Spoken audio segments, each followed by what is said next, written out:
going on, everybody? What's shaking? What's happening? What's doing? How do we sound? Hopefully we sound okay. Hey, it's Monday, January 4th, 2021. 7:05 p.m. Eastern Standard Time. I'm Dave McRae from the VoiceMann Studios in Toronto, Canada. He's Tony Michael in Atlanta, Georgia. This is episode 94 of Two Dudes and Some Bullshit. Tonight, we're watching the non-Christmas movie, the Christmas movie, Die Hard from 1988. We are live! The greatest Christmas movie ever. The greatest Christmas movie listen, ever. We're going to get it out of the way. Better than It's a Wonderful Life. Kidding, guys. I'm kidding. Relax. I did a show on this, of course, McRae live on this a few days ago. Last week, I think it was. Maybe the week before. It's not a Christmas movie to me, but it all depends on what your definition of a Christmas movie is. For me, I err on the side of the traditional Christmas movie, right? So I'm more of that the spirit and the morals and the messages of Christmas have to be woven into the fabric of the narrative. Die Hard. Go watch my McRae live. I did a couple of weeks ago on it. I can talk a bit about it as we go through the movie here, but for me, it does have my favorite Christmas song in it. It has my favorite Christmas track. Oh, the weather outside. No. So what? At the beginning of the movie, Run DMC, Christmas in Hollis. Right. Love that track. That's my dad. Okay, I forgot that was in it. My dad's like you, man. He's Mr. Christmas, loves Christmas, but he's like very Christmas. like Mr. Christmas. I'm Mr. Christmas. I am Mr. Christmas, ladies and gerbs. My dad is definitely, and he likes my taste has acquired to that music as I've become older, but he's all into that like Percy Faith, like orchestra shit that you're listening to in the 50s and stuff.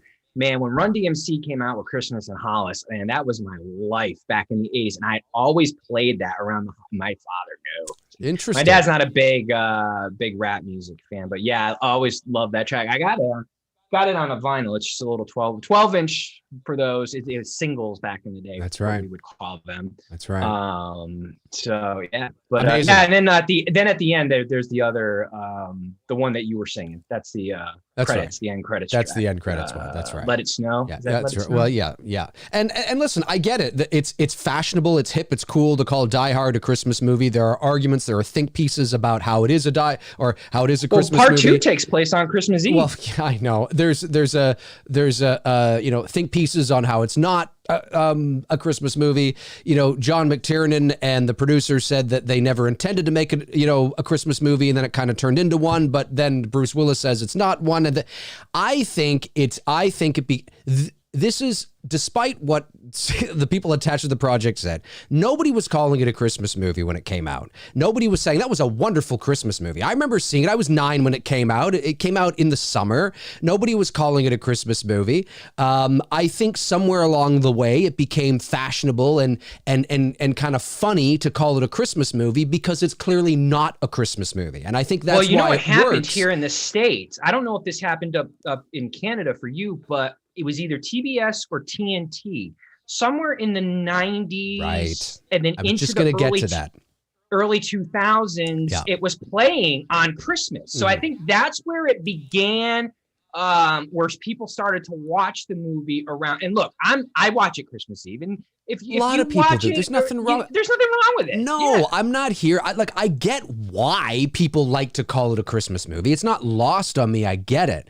Totally get it. But for me, to call it you could call it maybe a Christmas. I think you have to go one step further than just calling it a Christmas movie, because you can't lump it in with Home Alone and, How the Grinch Stole Christmas or something. I mean, it's not that kind of a Christmas movie, because my argument's always been that you can, and I've read, there's nothing you can say in the comments or in the chat room that I haven't already heard. I know about how, but the terrorists, it's like, he's, the Grinch and he's stealing us, and it happens on, and, they had to wait till that time of year for people not to be there. And I get it. But there's other holidays throughout the year that they could have done that. They could have done on the 4th of July. They could have done it at Thanksgiving. They could, basically, the end of the movie, John McClane doesn't end up with his wife because it's Christmas.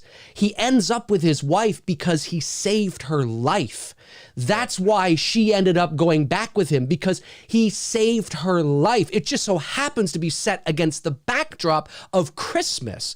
But that story, Die Hard, could take place any time of the year, you know, and the end result still would have been the same because it's about him saving her life. Now, would you have to change a few things? Sure. Yeah, of course. You know, it's no longer ho, ho, ho on the shirt. Maybe it's Happy Thanksgiving. I don't know. You know, but yeah, I mean, there's things you got to change. And I get the fun of it. I get calling it a Christmas movie, and I get people that stretch it and write think pieces about how, well, but if you look at this and if you look at that and John McClane's going back because this and go. I get it. But I think if we're going to call it a Christmas movie, we need to call it a Christmas action movie. I think there needs to be another designation for it, because, you know, traditionally what is socially accepted by the general population over the years a Christmas movie, for now, as a Christmas movie, right? It's like Christmas music, right? What is traditionally seen as a Christmas movie are things where the narrative, the spirit of Christmas, the moral and the message about, you know, being selfless and not selfish. And, you know, it's the giving, not the receiving. It's the love. It's becoming a better person. It's about family, and all that stuff is usually somewhere in there woven into very apparently that is the message of the movie. And without it being that time of year, without it being Christmas, there is a high probability that the messages and the morals learned through the character's arc, through that journey, may not have happened. That doesn't mean that that character would never have come to that, but at that moment, through this journey, because of the season and the holiday and all that kind of stuff, it probably wouldn't have happened. Die Hard happens in July. Holly is fucking John McClane that night, whether it's Christmas or not, because he saved her life, you know, and that to me is what it's really all about. However, if you want to call it a Christmas action movie, I don't think there's anything wrong with that. If you want to call it a Christmas movie, I mean, have fun, but there's certainly a Christmas undertone to the film. I mean, absolutely. You've got the music, you've got the Christmas party. You know what I mean? Then you've got him writing I've got a machine gun, ho, ho, ho. So there is undertones slipped in there. So I've heard the writers and the creators of this say that they didn't intend for it to be a Christmas movie, but then why put those undertones in the movie? Well, but then you know what I mean? I agree with you 100%, but then it becomes, if Die Hard is a Christmas movie, where's the bar? Then what's the litmus test? Then if Die Hard, clearly an action movie that has some Christmassy things, you know, in there, right? Because it takes place at that time of year. If Die Hard is a bona fide Christmas movie, 100%, then that means what? Every movie that happens to take place at Christmas time is a Christmas movie? I mean, by that litmus test alone, that is what you're saying, you know, for those. Well, it depends if you're putting those undertones, if you're putting deliberate undertones, if you're putting Christmas music in the movie, not just one, but multiple tracks. Well, but if you're at a Christmas party, if you've got those Christmas undertones in there, then my question would be to the creators: if you're not intending it to be a Christmas movie, then why put this? But then it comes down to the definition of what is a Christmas movie, right? And that's a litmus test. Is that you first have to define what is a Christmas movie, and then you have to look at the movies. Well, I would say you look at every Christmas movie, like Home Alone, for example. Does Home Alone have Christmas music in it? Yes. Well, it does. But what is the one? Does it have Christmas undertones in it? Yes. Well, I wouldn't even say they're undertones. Majority of Home Alone doesn't take place on Christmas. It doesn't get to Christmas until the finale of the movie, and I don't even know if that's technically Christmas Day. No, but see, for me, it's about the arc and the journeys, the arc of the character, right? It's about the character learning through the spirit of Christmas, through the holiday, through the messages and the morals of the season, which generally tends to come out because we're thinking all this stuff. It's through that character's journey and arc that they end up where they end up. And it doesn't have to start on December 24th. It can start on December 8th, but it's through the holiday season. It's through, and then usually if a Christmas movie begins 2 weeks before Christmas, it usually ends Christmas Day, and Home Alone is no exception. And I think that is the messages that, Kevin learn and how he helped the old man reconnect with his family, and and that conversation they had in the church and all that kind of stuff, and this and this. It's very apparent that the spirit plus you of have Christmas. The season too. It's the Christmas season. 100%. People start it like my dad, man. He starts that shit the day after Thanksgiving. 100%. All the way. For me, it's all about what's the litmus test, and then you can make this. For me, it's got to be more than just for me, it has to be more than just a Christmas song and some snowflakes. For me, it's about a Christmas movie is about the traditional stereotypical morals and messages of the holiday. But that's me. And and I feel that John McClane would have ended up getting back together with his wife, whether it was Christmas or not. It's solely because of his arc was really about saving people and defend, and he just happened to do that at Christmas time. But hey, listen, if you want to call it a Christmas movie, if people want to call it a Christmas movie, I understand. Totally understand. I get it. But then you got to call Die Hard 2 a Christmas movie. And you got to call Lethal Weapon a Christmas movie. That would be more Christmas movie than the first film because, like I said, that takes place on Christmas And Eve. why don't people make that argument? And why don't people talk about Lethal Weapon? And why aren't people... But then I see people going, right. Batman Returns is a Christmas movie. I was like, oh, shut up. Batman Returns is a... It's just, it gets so silly. It's just... nothing means anything anymore. You know what I mean? Batman Returns is a Christmas movie. Right. Okay. All right. Okay. Well, it takes place during the Christmas season, right? Yeah, but I haven't seen that in a while. It's been a minute since I've watched that. I know, but I wouldn't call it a Christmas movie. People are just, I don't know, they're funny to me. Hey, let's start the movie.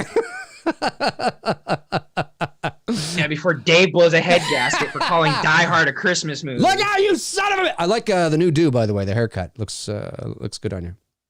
Oh, the shave? Yeah, the shave looks good. Looks good. You got a head that's good for that kind of stuff. Lex Luthor. Yeah. No, but you got a head that looks good for that, because not everybody's got a head that they can, you can shave your head bald and it looks good, right? Some people got some funny looking heads. Oh, yeah. Okay, here we go. We are paused. Right. I'm watching it off YouTube. I'm paused 4 seconds in. The 20th Century Fox logo is up on the screen. Okay, here we go. And in 5, 4, 3, 2, 1. Oh, there we go. Hear it there for a second. This is good. All right, I'm excited to watch this. I was on Darren and Frank's podcast, The Slaughtered Lamb, a few weeks ago, where we watched this together and gave some commentary. Frank and Darren, Frank Riker and Darren Sands are lovely moderators here. They got a podcast. They have a podcast. They've had it for a couple of months now, called The Slaughtered Lamb, where they talk about all sorts of movies. It's just, I believe it's just audio. I think they might be adding a video component to it, but I'm not sure. Darren is here tonight. He can let us know. But we did a Die Hard thing just, I guess, at the beginning of December, somewhere around there. It was a lot of fun. So I'm looking forward to doing this again. Although I've gotten the Christmas thing out of the way. Well, I watched this. I actually did 4 of the 5 films. I started to watch the 5th film again, and I was like, nope, nope. I was like 20 minutes into it. I'm like, I'm good. I did that around Christmas. Yeah, the 5th film is garbage. But I will. The first 3 are good. I like the second one. Die Hard with a Vengeance is all right. I mean, it's not bad. I can watch it. I like Die Hard with a Vengeance. You know what? I actually like Die Hard too. I like Die Hard too. It's a good sequel. Yeah. I'm really hoping, and I think I talked about this. I can't remember if I talked about this on Frank and Darren's podcast or not, but I feel like I've talked about this recently. That I really hope they don't go back and do what they said there. Or maybe I talked about it with you. Oh, yeah, the fucking prequel. Yeah, I hope they don't do that. There's no reason. No. Like, there really is no reason. Like, this was, I think you said this was a by chance circumstance. Like, McClane wasn't doing this shit on the regular prior to this moment. Like, he was a New York cop, right? Yeah, New York cop. Coming to LA. Yep. Coming to LA to... What we know of, him and his wife, may not be on the greatest of terms. So it sounds like he's going to try to patch things up with her. Yeah. Based on the dialogue between him and the limo driver as they head to Nakatomi there. That's it. Yeah. Why do we need if you want to do a backstory of him as a beat cop, fine, but don't do no terrorist shit. Well, and it's just, it's the reason. I don't even think that's needed, but I'm just saying that's what I would do if you were going to do a backstory. Don't do terrorist stuff. Do him as a cop in New York. Fine. One of the reasons why this story works so well is because it's not Schwarzenegger, it's not Stallone, it's not somebody who's, rippling pecs and bulging biceps, somebody who looks like they've been through this before and this is just their MO and what they do. It's not that John McClane isn't savvy, it's not that he's not smart, or it's not even that he's not tough. He's a tough guy. But this movie, the story was designed and presented in a way that it is an ordinary guy in an extraordinary situation. He's never been in this situation before. That's why it's so wild. It's this one guy, and it really tests what kind of a cop he is. What kind of a cop is John McClane? The John McClane that you see in Die Hard 2 and 3 and 4 and 5, but the guy you see in 2 and 3 is primarily because, and the confidence that he has in 2 and 3, and his ability to just make those decisions and have that confidence and know is because of the shit that he's gone through in this movie. He'd never been through it before. Yeah. So it kind of narratively and continuity wise, it makes it's dumb to then go back and see a young John McClane, because you're going to have to it's Die Hard. You're going to have to make some wild action crazy movie. And I don't believe that this John McClane that we see in this movie had ever been anywhere close to something like this before in his life. Nothing. No, never. Not like this. Never anything like this. So it makes no sense to go back and do. I think it was called Die Hard Year One or something stupid like that they were working on. Like Batman Year One. Yeah, it was something. It was called something like that. And I remember thinking, no, that totally ruins the first movie. He's an ordinary guy. He's just a dude that he's got a sarcastic sense of humor, and he's just a funny guy. And yeah, he's a tough guy, sure, but he's just a cop. He's just a cop. He's never been in this kind of a situation before. Nope. And fuck, I hope they don't do that. It makes no fucking sense. And I will say this. I liked the fourth film. That's the one with Justin Long, right? Yeah. The villain in that one, I like as an actor. He was Ghostface in Scream 2. What's his name? Oh, I know who you're talking about, though.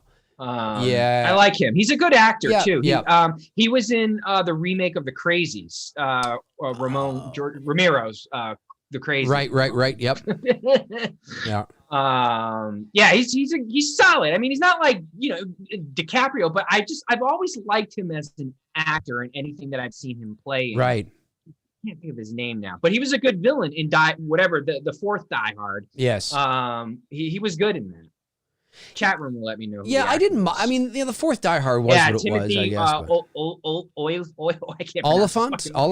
I can't pronounce that shit. He's good. He's a good actor. Yeah, and he was a good villain. In that, of course, that was at a time too when Die Hard 4 came out. That was I think that was 07 or something like that. Yeah, that was the boom. We were now in that boom of tech, of how tech was changing the world and where we were heading towards with technology and whatnot. So that really worked. Justified, Hans Gruber's in the chat, came back from the dead. Justified's a good show. Yep. But if you're just joining us, we're watching Die Hard, 1988. John McClane is in the car with Argyle. Busting out the track. It's a great track. Yeah.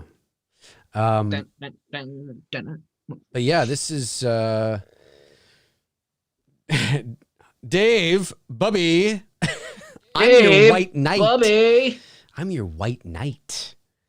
But this is such a good movie. I mean, it's probably one of, putting the debate whether it's a Christmas movie or not aside, nobody's going to debate whether it's an action movie or not, right? I mean, clearly it's one of the best action films in the 80s. It's one of the best action movies ever made, period.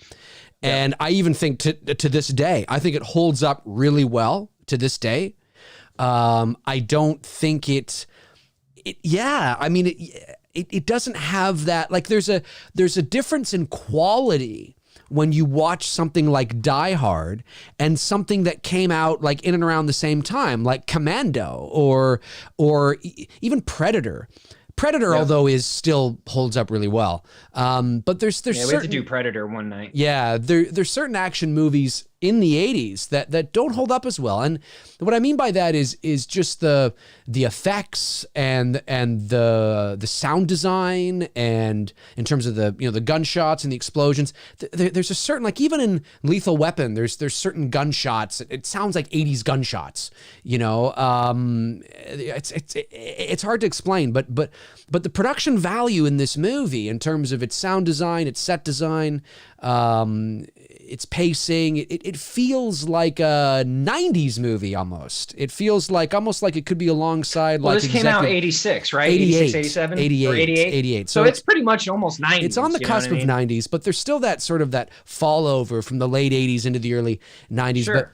But I mean, looking at this, I could believe that this was maybe a movie from 94 or something like that, or 95. Hang on one second, Dave. I don't want to cut you. Yeah, guys, I'm seeing Cobra. Yeah, don't spoil anything in the chat room. That's why I'm not talking about Cobra Kai. And I've told people in DMs tonight that I'm not going to spoil it, because some people haven't seen it. There's a lot of big surprises in this, and, like, please don't ruin it for people in the chat room who, like someone said, they've only seen the first couple episodes. Right? Yeah, don't do that. So guys. give it some time. We're gonna do a Karate Kid night here at some point, depending on, you know, when Dave can catch up. Yeah, I've watched the first few episodes of season 3 already, and I'm enjoying it. So I'm looking forward to finishing it, hopefully by the end of this week.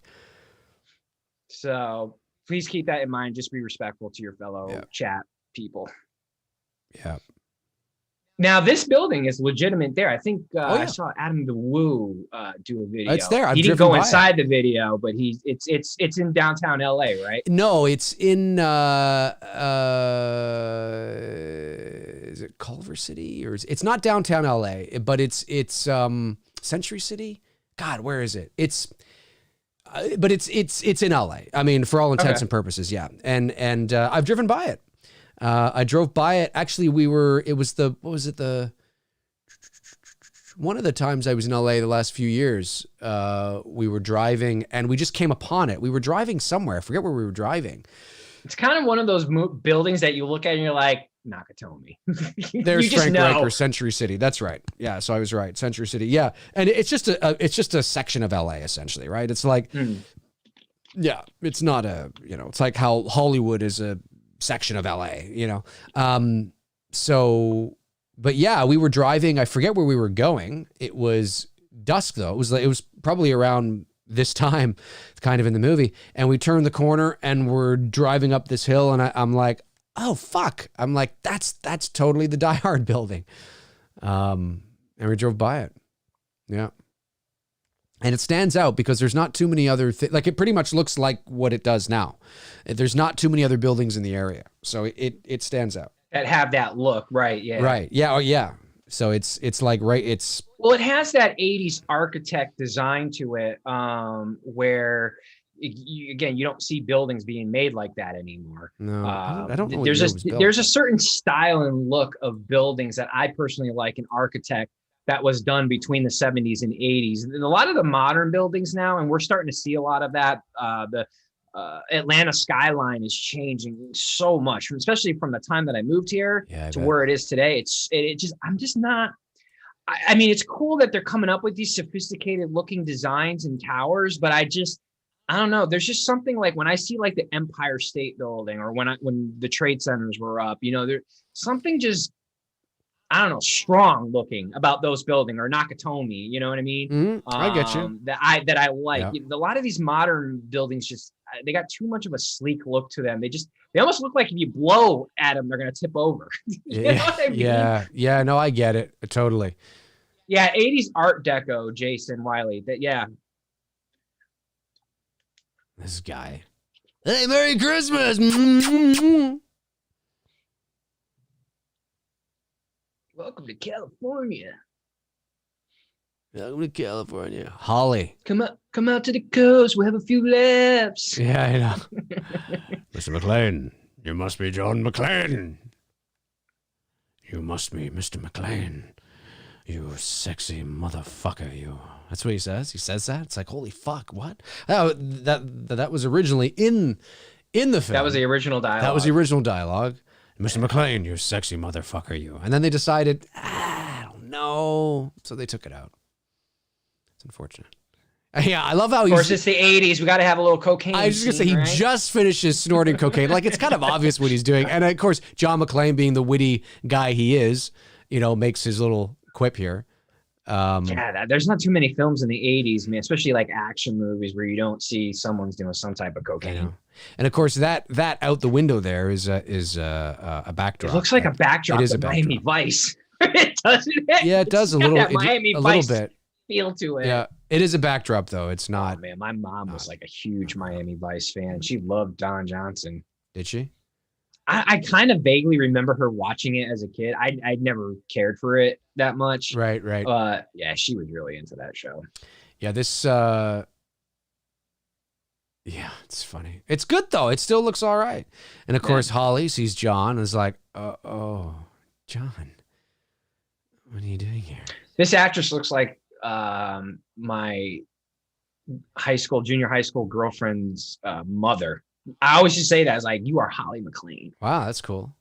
She looked just like her. Had the same type of 80s, perm hairstyle. I admittedly, she's in the first two, right? And then that just was the first two. Admittedly, I haven't been keeping up. What is Holly McClane? What's her real name? I forget her real name. What the hell did she do after Die Hard 1 and 2? I don't know. Yeah, Cody, she does look a lot like Miss Elizabeth. A little bit. And the curly hair doesn't. Now that you say that, yeah. The curly hair helps too. Oh, and women were told at this point in 88, that was the style. Yep. That's what all girls were doing. Yeah, this street right here. No, was that the street we were on? No, I don't think so. Is she really Macaulay Culkin's aunt in real life? Cody Snyder's saying that. Really? Did not know that. John McClane. I thought she was playing with his gun there for a minute. It accidentally goes off and kills her. He has no reaction. He just cleans her up, puts her under the bed, and goes down. Credits. End credits. Yeah, and that's the end of the movie. There's the movie. Yeah, it's called Die Hard. We're here all week, folks. We are here all week. Tip your waitress, ladies and gentlemen. Tip your waitress. What if Hans Gruber, as he's hanging from Nakatomi, and he's slipping away, says the words, "always"? Yes. Every Harry Potter fan now is tearing up. That's right.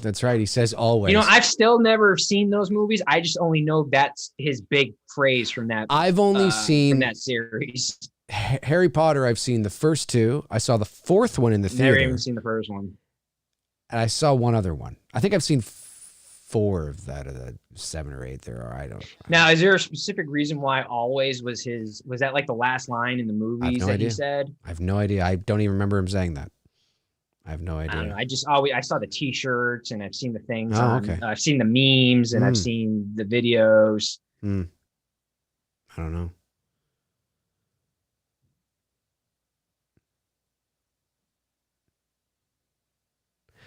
And again, like people have said, nah, they would have got together. And it's like, well, I don't know. They're having an argument here.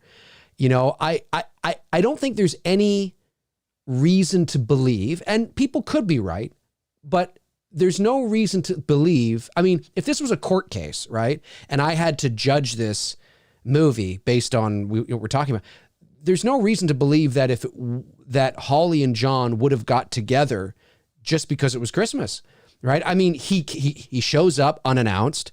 Does she love him? Absolutely. He's the father of her children. She's, for sure. But it's how she's his baby's mama. Yeah, but it's the things that he did, and then you see her, as he's pissing the terrorists off, as he's flexing his masculinity, as he's showing how much he cares and shit like that, and how he's trying to save everybody. Only John would make somebody that angry, And I mean, she's starting to come around a little bit. You know what I mean? But I mean, if this terrorist thing never happened, John may have just slept the night at a fucking hotel and gone home the next day. I mean, it's entirely possible. Entirely possible. Of course, at the end of this movie, there's an ambulance that comes out of this truck. And when they arrive, there is no ambulance in the truck. It's a bit of a continuity thing. It doesn't ruin the movie or anything, of course. Sometimes movies have those little of course, after because it was a reshoot, actually, is why. After this movie, Carl Winslow went on to move to Chicago and ended up having Steve Urkel as his neighbor. That's right. That's right. Yeah, he's the same guy. He's the same guy. And he was in LA as a cop. He decided to move to Chicago. And I know his last name isn't Winslow. No, it's not. In this movie. But what was... I forget. Officer Powell, I think. Powell. Okay. But you can totally... Powell is essentially Winslow from Family Matters in this movie. Pretty much. I mean, it's the character he... Was Family Matters out at this time? Hey, Google, what year was the show Family Matters? 1989. Ooh. 1 year. The year. Wow. Well, there you go. Okay, Google, shut up. I knew it was close. I knew Family Matters came into that second lineup to TGIF. It wasn't on the first run. It was on the second run. That's it. Wow, 1989. Yeah. Oh, shit. I always used to think these were hockey pucks. Yeah, they kind of look like hockey pucks. You're right. They do. And the squibs in this movie are great. Like as Darren pointed out when we the squibs are good. When we were watching for his show a few weeks back, he had mentioned that, and he's right. They are. There's a lot of the effects in this movie are good. They're good. They still hold up. It's great to see practical effects. It's great to see practical blood. Absolutely. Because CGI blood. Now, I personally would put Hans Gruber easily top 10 villain. If you were to do a top 10 villain of all time, I would put him in my top 10. I don't know where in my top 10, but he's definitely in my top 10. I would definitely put him. I don't know. Like, I mean, what's the litmus test for a villain? Like, is Michael Myers a villain? Okay, exclude slasher films from the equation. So we're talking like action. Yeah, exactly. Action, drama. Maybe something like that or whatever. Yeah. Because again, and I don't want to be... Vader would probably be in my top 3. I don't know if I'd put Vader as number 1. For me, Darth Vader is the quintessential villain. But I mean... I'm torn on Lex Luthor, man. Because Lex Luthor uses his mind. You know what I mean? He's using his mind. He's not as strong as Superman, but he's using his mind, and the mind is a powerful thing. Yeah. Of course, Terminator in the first film would also be considered a villain. I would put him in my top 10. Yeah. Yeah, come on. We should do a top 10 villain one night. Top 10 villain. I'll be there. Yeah. Predator. That would be another villain, right? Yeah. The Predator itself. Yeah. Yeah, I guess. But again, I guess like I'm not trying to sound like a hard ass, but I'm somebody that because it's so broad, I think it's so important. It's like when I did that video last year or whatever it was, when I did top 5 most iconic houses in horror, right? It's very easy to have something like that get away from you. So I had to have a bar, like a measuring stick. Okay, how are we determining this list? And my litmus test was, okay, it is based on what I believe would be the most recognizable houses to the average person out on the street, right? You know what I base it on too? I also base it on by performance. You know what I mean? And I don't think you can, Oh, you're talking about the villains. Sure. Yeah, the villains. Like Alan Rickman? Yeah. Plays Hans, right? Yeah. Yeah, I mean, his performance is phenomenal. Gene Hackman, he's just Lex, you know what I mean? Although Rosenbaum did a great job on the TV show. But if we're just talking cinematic, I do take that into consideration of how the actor portrayed the character, which makes a great villain. For sure. Like you said, you can totally get nitpicking now and go, well, Joe Pesci in Goodfellas would technically be a villain because he was a douchebag. Yeah, but see, that's what I mean. Like, it's so broad that you might have to. You'd almost have to narrow it down to genre or something like that because it's so easy to go. Well, what about this? Or what about that? What about this? It's like now it's apples and oranges and. I mean, is Alan Rickman a great cinematic villain? Yes, of course. Or Hans Gruber, I mean. Yeah, of course. There's no argument there. No argument there. He's great. Yeah. He's great because he's subtle and he's a great actor anyway. But he's smart, methodical, you know what I mean? Please, no. Heath Ledger's Joker. You're one of them, aren't you? You're one of them. This fucking cuts it. Yeah. He's trying to work fast. And this guy here with the long blonde hair is dead. He died, I think in the early 90s, if I'm not mistaken. Oh, really? Yeah, he's been dead a while. Carl, right? I think is his name in the movie. Is it? Maybe it is. Yeah. I think his name's Carl. I think.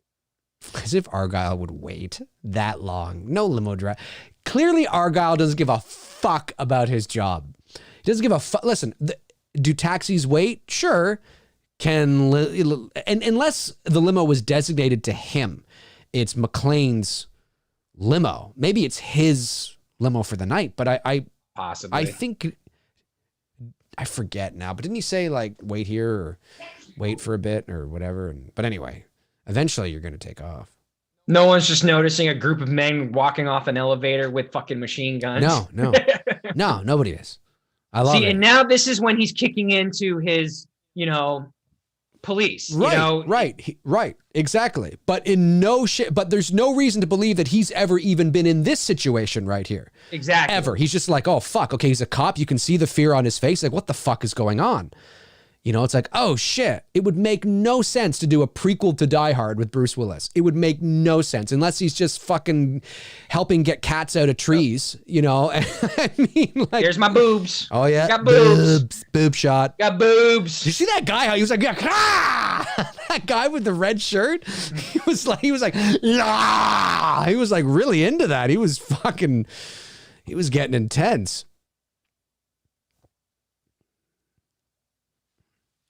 Darren Sand says Argyle is like the taxi driver in Airplane. Airplane, dude. We got to do Airplane one night.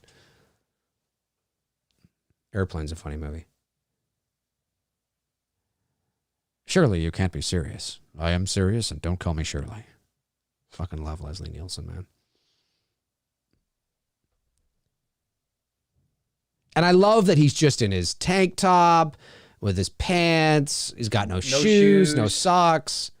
It's, again, he's in a vulnerable position, right? He's not, it's not that he's not in good shape, but he's just an average looking guy, and he's not Stallone or Schwarzenegger with rippling pecs and his shirt's off and he's sitting there and he's got big boots on and he's got a big like machine gun over it. No, you really get a sense that he is scared, actually. Like the way he's there up on the floor and he picks up the phone and he puts it back down. He's looking around. He's, breathing heavy. You really get that sense. And he's like, fuck, what am I going to do? What am I going to do? What am I going to do? I think he even says like, think, John, think.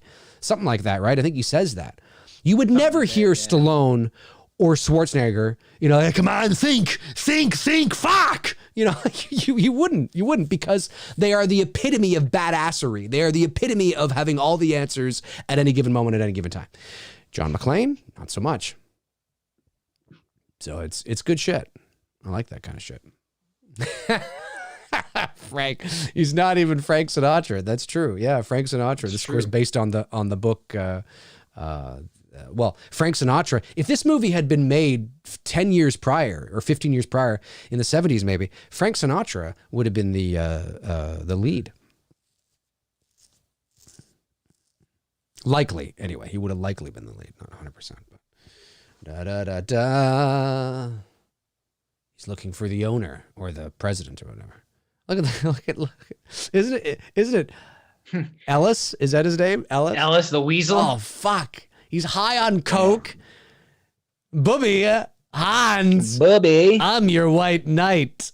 He's the white knight. Poor Alan. Yeah, Alan Rickman gone.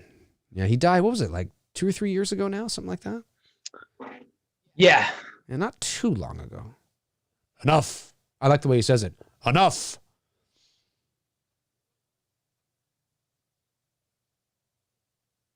Ollie McClane. And he has no idea who she is, of course. We do, but no, he doesn't.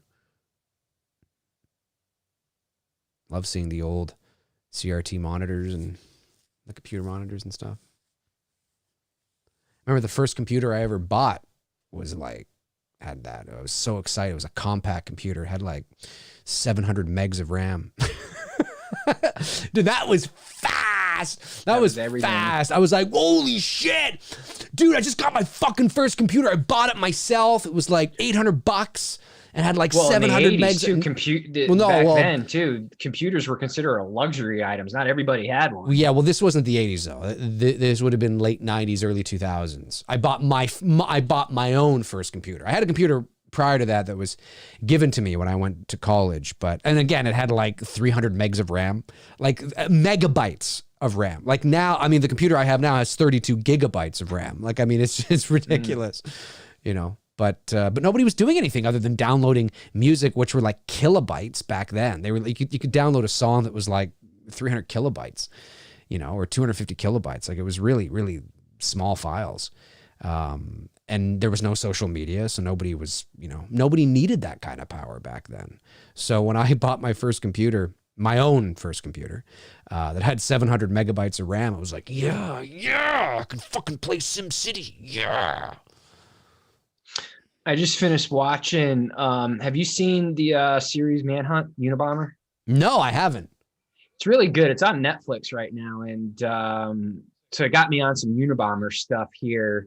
And although I don't agree with his methods, obviously, and what he did, he's not too far off on his philosophies and the way he thought about how technology was going to ruin us as a civilization. That we will reach. This is now, of course, back in the 90s, it was in the 90s when he released his manifesto, where he says, and he talks about how we are going to become so dependent upon computers that society won't know how to function without them. And he's totally right, because if you took away computers and social media today, people wouldn't know what the fuck to do. Yeah. That's how dependent we are on it. Yep, 100%. I don't like what he did, but dude, he wasn't too far off on his fucking philosophy. Just because you're crazy doesn't mean you're not. Listen, Charles Manson, right, said some. There's a lot of fucking things that Charles Manson has said. I'm like, yeah, I totally agree with that. I mean, it's coming from an absolutely insane, sociopath / psychopath.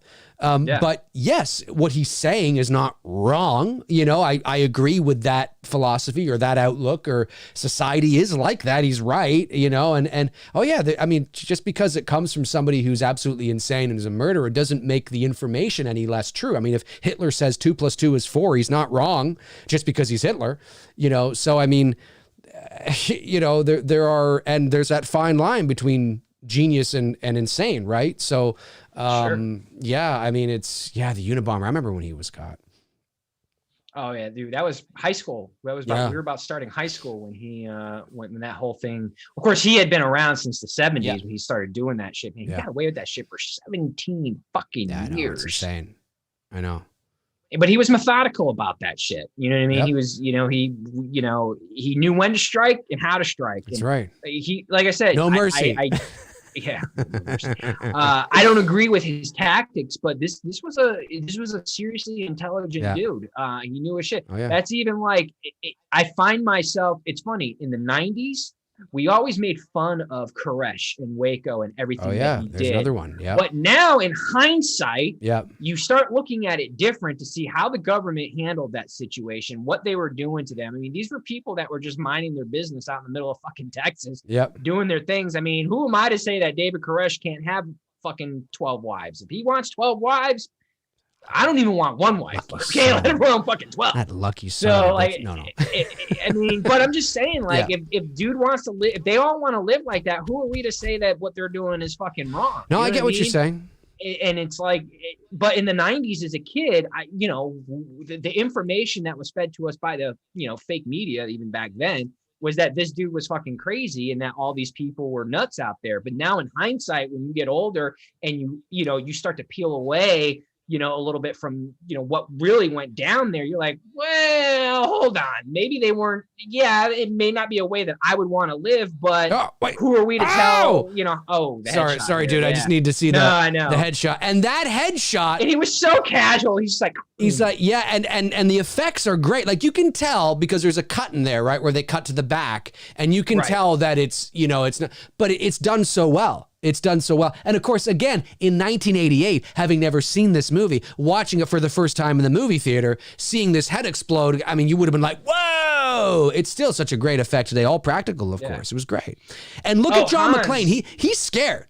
Like, he is scared because as soon as that head explodes, as soon as he shoots the guy in the head, that's the moment that John McClane realizes what these guys are capable of. That Hans Gruber is not afraid to murder somebody point blank range like that. And what's so great about this, and you even see this in movies today, and I understand why, but in many films, even today, and this is what was so great about this film too, is that, and again, I get it. Which is what makes him a great villain, that he doesn't hesitate. That's I'm gonna right. Kill you. That's it. Now, you know what I mean? To be fair, I get it that the Nakatomi guy, the Asian guy there, I forget his name. Obviously he's an expendable character. Sure. I understand that, but it still shows what he's capable of. And it's like, oh shit, like fuck. And you see, John McClane go, oh shit, and he tries to get out of there fast, but he hits his head, which causes the noise. They go out there to search. He's scared, man. He's never been in this situation before. He doesn't know what the fuck to do, right? He's making it up as he goes along. He's just hoping that he can stay quiet enough and incognito long enough to be able to get be able to get the fuck out of there and to save his his wife, or his estranged wife, I should say. So that's why it works. Again, that's why if you go back, you can't. You're going to make a Die Hard prequel where John McClane's getting into all sorts of crazy shit again. Stupid how? Idea. Why? Yeah. He's never done this before. Somebody must have watched this movie and been like, oh, and thought the complete opposite of what the intention is. The intention is not John McClane was able to do this because he's so good, because he's done it before. No, he was able to do it because he was being tested and things were coming out, and because there are things in him that he didn't know he was capable of surviving something like this. He didn't know that he was capable of doing all the shit that he's doing here and lasting that long. And there's moments even in this movie where he doesn't think he's going to fucking make it. And here he is here saying, think, John, think, right? He's like, fuck, what the fuck am I going to do? Think, goddammit, think. Because he doesn't know what the fuck to do. He's scared shitless, anyway, that's why it works so well. That's why it works so well. For sure. Hans Gruber, I just wanted to mention or follow up on your comment on when you talked about the Branch Davidian thing and looking up Ruby Ridge. Bro, man, I got the books on Ruby Ridge and the Weaver family and how. Here's something even wonkier. If you look up the shit on Ruby Ridge that led to Waco, it also led to the Oklahoma bombing with Timothy McVeigh, because McVeigh was actually down at Waco. And he had already been pissed off at the fact of what happened at Ruby Ridge and the Weaver family. And then, of course, the Waco thing happened, and that just set McVeigh off on the run to do Oklahoma bombing. So, Ruby Ridge, if you guys don't know that story, you should definitely, it was a big story back in the early 90s on the Weaver family living up in Idaho. And once again, big brother government coming in and fucking shit up like they always do. And this is cool too, the fact that he pulls the fire alarm to get the fire department to come, and he's excited. And he's like, ha ha, and he's dancing around. It's fun because, again, this is something you would do. Rambo wouldn't do this, Schwarzenegger wouldn't pull the fire alarm to get the police because they're Rambo, I come from blood. Yeah, he did it. They wouldn't do it. Those characters, those manly, the epitome of masculinity, bulging biceps, rippling pecs, sweating. Those guys wouldn't pull the fire alarm. John McClane pulls the fire alarm because he's like, I don't want to fucking do this. Fuck this shit, man. Pull the fire alarm. Because they're gonna come. They're gonna figure it out. And then when, of course, he doesn't come or they get turned around, he's like, no, fuck, no. You know what I mean? And then he realizes he's alone again. And so I like that. He's discovering who he is in this movie. He's discovering the John McClane we see. Again, I know I mentioned this before at the beginning of the show, but the John McClane we see in the subsequent sequels has the confidence and the badassery he does in those sequels because of what he went through in this movie. That badassery didn't exist, at least outwardly, to this level. This is what made John McClane John McClane. And I think you're right, like what you said. It would ruin what makes this. It's like you said many times, and not to be repeating what Dave has said, but when people talk about the Loomis backstory, if you did a Loomis backstory, it's really going to ruin everything that makes the original Halloween what it is. For me, there's anyway, no reason to. Well, I think for most of us common sense folks, you know what I mean? Like, what are you gonna do? Like, I mean, the whole point of Dr. Loomis is Michael Myers. The two are married to each other. Right. You take one on, I mean, you can't say Michael escaped early. So Michael's just sitting in a fucking, room for 15 fucking years. I mean, what are you going to do? I mean, so Loomis is going after other fucking, psycho people that are out killing? No. Well, what we know of Dr. Loomis, his one big patient was Michael Myers. Yeah. You know what I mean? Yep. We didn't dive into all these different other patients. Now, I'm not saying that he didn't. Yeah. But you know what I mean? Yep. It's just like, I get you, dude. I do. I think it's just this need, and I think when it's done right, it's done really well, like what they've done with Cobra Kai and things like that. But Star Wars can learn a thing or two from Cobra Kai. Right. Well, but there are aspects that I liked about what they did, and aspects I didn't like about what they did. But in principle, I agree with what you're saying. But I think it's just this fixation and this need in the world of fandom now to have everything connected and to have all the answers there, and there's no mystery anymore. Have everything explained. Right. And I just and listen, I respect that there are some people out there. There's a lot of people out there that love that love knowing the answers to everything, even answers to questions that you weren't even asking, and they just and to make it bigger and to connect everything and the connective tissue and everything's got and everything. I know everything now. There's no more mystery anymore. I just know everything, and I think knowing answers to certain things is good, and I even think it's fun to build on certain things and to have an answer to something in a sequel or a prequel or whatever it is. I think that's kind of cool, but I believe there's a limit, and I think part of the allure and part of the reason why we love certain things is because of the ambiguity.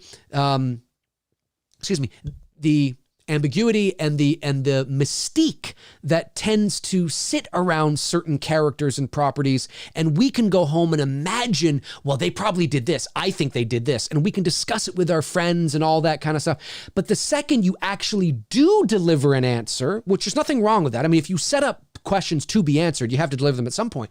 But the second you do that, you will alienate one half of your audience and please the other half, potentially, right? You might piss off everybody. You might please everybody, but because not everybody is going to see it that way. But if you keep the air of mystery there and the mystique and let the audience think for themselves and fill in the gaps themselves, then most people are satisfied because they come up with their own conclusions then. I just think this era we're in now where everything needs to have an answer. Everything needs to be spelled. Let's do a Loomis story. Let's do a Charlie Bowles story. Let's do a Lando, series. Let's do a fucking 3PO series. Let's do it. It's like, I don't know. Stop. I don't care. I know, but I do. I know, and you're the problem. No, I'm I'm just kidding. But I just feel that sometimes it's best to, I don't know, there's certain answers I think are cool to have, but I also think you gotta leave something to the imagination, man, or you just get rid of the mystery. Here's the ho ho ho.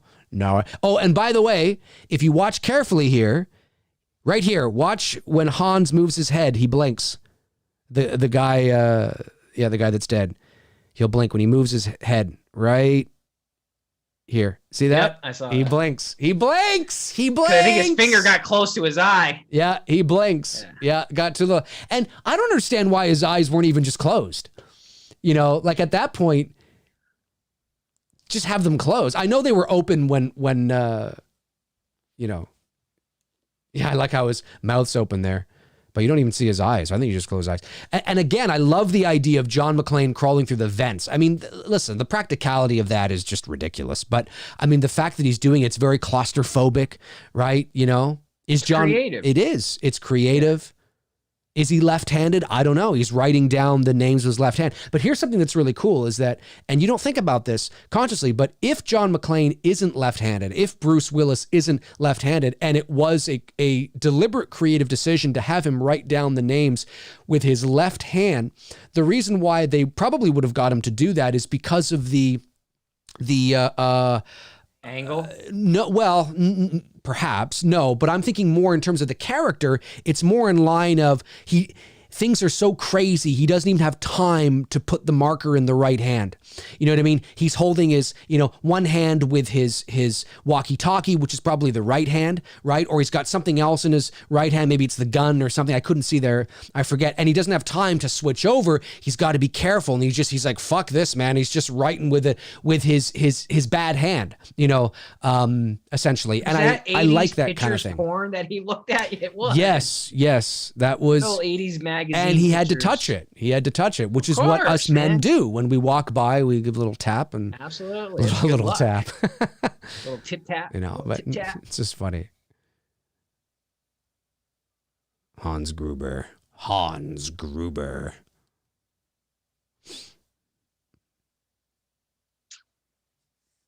Yeah, it still holds up. This is great. I mean, listen, is Die Hard 2 as good as this one? No, it's not. But Die Hard 2 is kind of fun. It's solid. It's a solid film. It's fun. Do you remember when they used to play Die Hard 2 on TBS in the late 90s?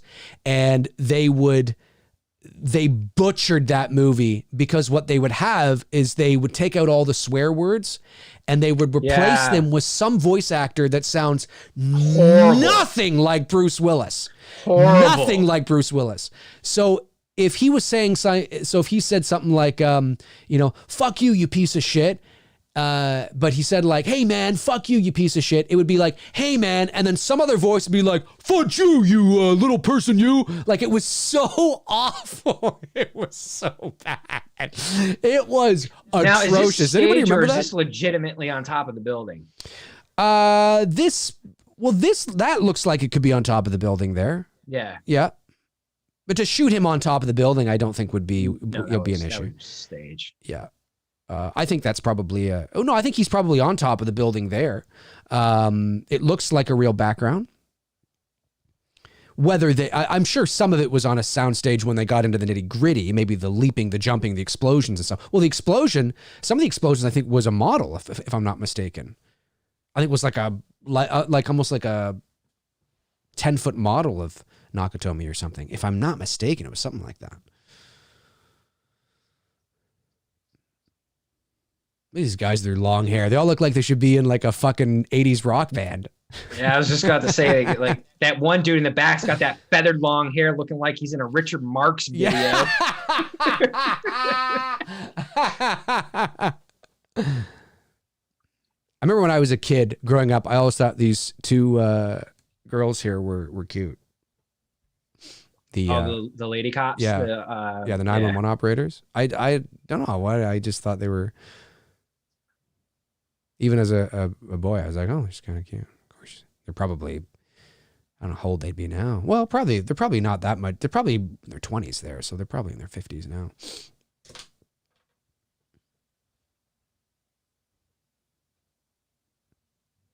Yeah, of course, they both have brown hair. There he is. Here he is, ladies and gentlemen. Here he is. This is... the Family Matters cop. This is the year before he moved to Chicago. Is Carl Winslow, year one. Carl Winslow, yep.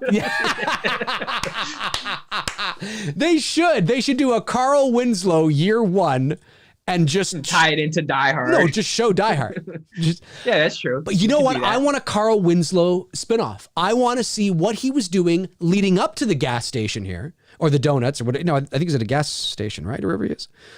No, he's at a convenience store, like a 7-Eleven. I want to know what he was doing leading up to this. I want to know what was he doing? Well, we do know based on the Easter eggs that are in the show Perfect Strangers, in the early seasons of Perfect Strangers, when they're working in the basement of the newspaper, Harriet Winslow mentions how her husband's a cop. Right.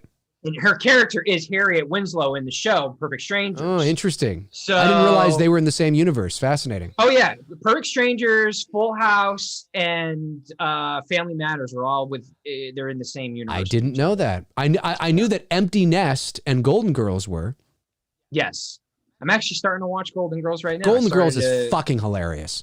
Hell yeah, it is. Fucking love that show. I was watching it last night I've never seen this series, and I'm watching it I've caught episodes here and there, but I've never watched it from start to finish. dude, the chemistry between all four of them is hilarious. 100%. 100%. I am an unabashed Golden Girls fan. And I remember watching it when it was actually on in the late 80s, early 90s with my mom. My grandmother was a big. My mom and my sister were big fans, and we used to watch it together. And I actually have, there were 6 seasons. I think I have like 4 of the 6 seasons on DVD or something. I fucking love that show. I think it's hilarious. Like, you cannot, I mean, the chemistry between them was fucking amazing. They're funny, Absolutely. man. I actually, when I was in LA and I was at the Hollywood, what's it called again? Hollywood Cemetery? Hollywood something cemetery. Anyway, I went in there to look for specific people. And one of the people that I found, actually, I stumbled upon was Estelle Getty's gravestone. Sophia, yep. And it's this nice, but it's so funny. Like, you think these celebrities, oh, they must have like, you know, these big. No, it was just a regular size stone tucked away in the corner, you know, next to Bob so-and-so or whoever. I mean, it wasn't anything. There were a bunch of, I have photos of it. There were a bunch of rocks on top of the headstones. I don't know what that was all about, but yeah, Estelle Getty. Yeah. That was kind of cool. Very cool. Yeah, I remember my grandmother, man, like their house, they lived up in a mountain and they had this like indoor in-screen like sun porch, and my grandmother had her little fucking TV on, you know, at her little table where she would do her fucking crossword puzzles and shit. And I can hear that fucking theme playing. Thank you for don't being bother her. a friend. So but I never watched it. You know, I caught it here and there. Yeah. I'm like, damn, I fucking missed out. Like, Yeah. I didn't think I was gonna get into the show, Right. but as soon like from episode 1, I'm like, this is fucking fun. That's how I and felt. maybe it's because I have to be an adult. I don't know. I think it is. That's how I felt when my girlfriend not introduced me, obviously, because I knew about it. I knew what it was, but got me to watch Frasier about 5 or 6 years ago. I remember when it was on when we were teenagers. Oh, but same. anytime it came on, I would turn it. I don't know why. Just like, I don't want to watch this stuffy, sophisticated show. Whatever it was. I watched today. It's one of my favorite shows of all time. I think it's fucking hilarious. I love Frasier. And I think it took me to be an adult to appreciate it. Yeah, I agree. Yeah. I didn't segue right into Frasier after Cheers ended. It was one of those that like I sort of picked up on it like later on, like you, not as later, but you know, like Friends. I didn't watch Friends. Like, it was huge in the 90s, but I didn't get into it till later on. Very after cool. I think even or close to when the show came to an end. Very cool. Frank Riker says something here, which is pretty cool. It showed that someone visited the grave by leaving a stone, usually from the Jewish tradition. Oh, very cool. Very cool. I did not know that. And I believe she was Jewish, Estelle Getty. Yeah. So I think that would make sense. They're all gone except for Betty White, right? That's right. And Betty White's not, I mean, she's not doing too well. She'll be, I think she's 98 She's a this year. national treasure, man. She is. I think she's 98 this year. John McClane is, here he is. Oh, the gun's about to break. Here it comes. So what? She's sick? Did you hear she's sick or No, something? she's just, not that I know of, but I know that she's 98. I just know that the last time that she was out, she spoke somewhere was a year or two ago, and she was, she's old now. She couldn't really speak for long, and she was forgetting certain words, and you know, I mean, she's old. It's age, man. It does it, you know. She's lived a good life. So one thing that none of us can escape is time. Nope.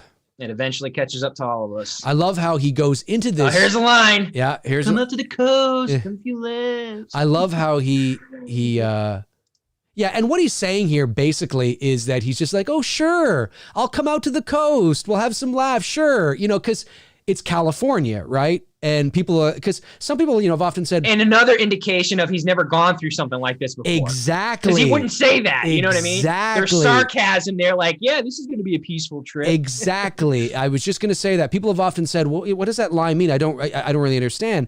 I've had a few people say that, you know, and he's just mimicking whoever said that to him. Hey, come on out to the coast. We'll have a few laughs. Probably. Well, no, because his wife didn't know he was coming, I don't think.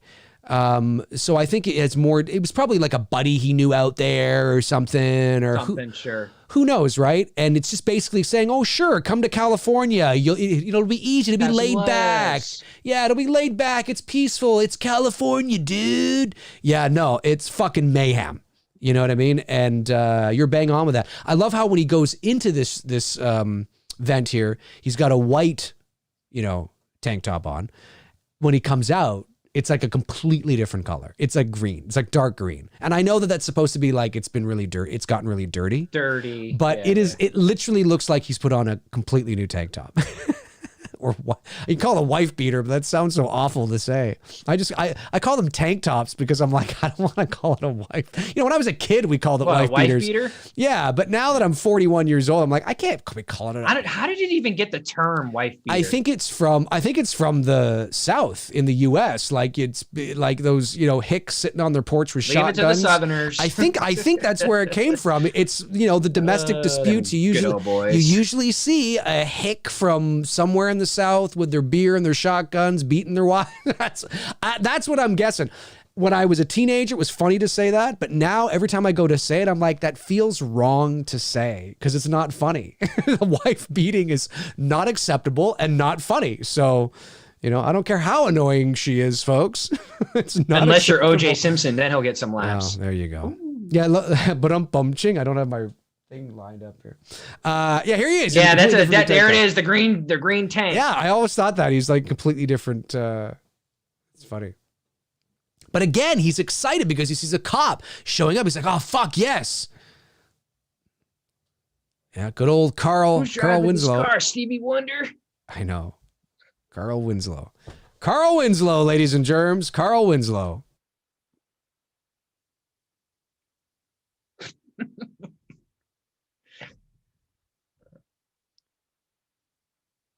It's funny. It's funny. If you sent in super chats, folks, I think Intel did. Again, we will get to them at the end of the movie. So if you are planning on sending in a super chat, you certainly can send it in now if you want. Just know that we've decided, I guess, I don't know how many shows back, but we decided to do the movie and then get into the questions. Good evening, officer. Sounds like Randy Travis. He kind of looks like Randy Travis too. Yeah, he actually kind of does. He kind of looks like Randy Travis. That's actually a really good point. Well, I got the most time. I don't know what the fuck that was. And I love this. I love this scene because that's what you do. Like you bring him in, make it seem like there's nothing going on here, and then of course when he gets back in his car, I even think he's got boots. He's got cowboy boots on. He does have cowboy boots. It is Randy Travis. It's Randy Travis. Randy Travis in Die Hard. Randy Travis is in Die Hard. I don't even know a single Randy Travis song. I do like some country music, but I wasn't a big fan of country music back in the day. I'm more a fan of modern country music. Right.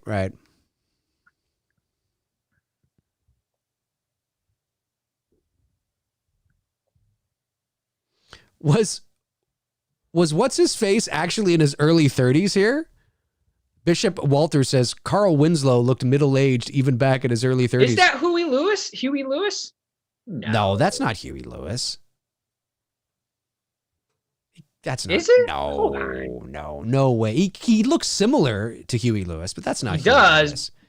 There's no way out of 30. I mean, I know Huey Lewis is in Back to the Future. Yeah, he is, but there's no way. There's no way that out of 33 years now, this movie's been out.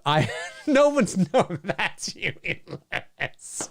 See how old is fucking what's his face here? Because you know what? The older I get, dude. Do you find this too, that you will watch certain shows and then you're like, oh my God. No, the actor's name is Dennis Hayden. Okay. Of course it's not Randy Travis. Oh no, it's not. Oh, he just sounds. Yeah, he just kind of, yeah, and looks like him a little bit. I like this too. Watch the squibs here. Watch it. Oh, yeah. Yeah, fuck yeah. He shot him 6 times. See, and now he's gaining that confidence a little bit. I am going to say that Huey he starts busting into a song.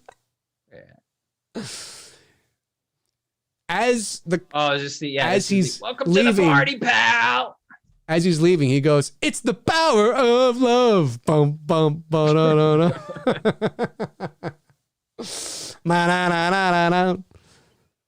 Yeah, welcome to the party, pal. Yeah, Throws the dead body onto his car. And why does he back up so violently? Like I get backing up, but he backs up to the point where violently, like where he goes off a cliff into the back.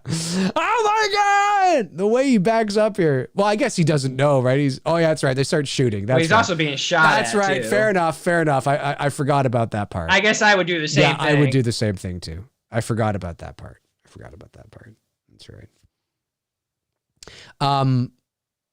Argyle's just jamming on the phone. Yeah, back I can't there. hear fucking shit. Have you ever watched movies or shows? This happens to me all the time now. That I will watch one of my favorite movies or a show and realize, oh my God, I'm 10 years older than the characters in these movies or shows. I'm starting to get to that point it's now. Like, like shit. Yeah. I'm either 10 years older or I'm like, oh my God, I'm the same age now. You know, and it doesn't feel that way. Like I still see them as older. Like when I watch I don't know, Elf or Cheers or Frasier, I mean, I'm pretty much the same age as Kelsey Grammer when Frasier, well, we are essentially. I think he was 43 when he started Frasier.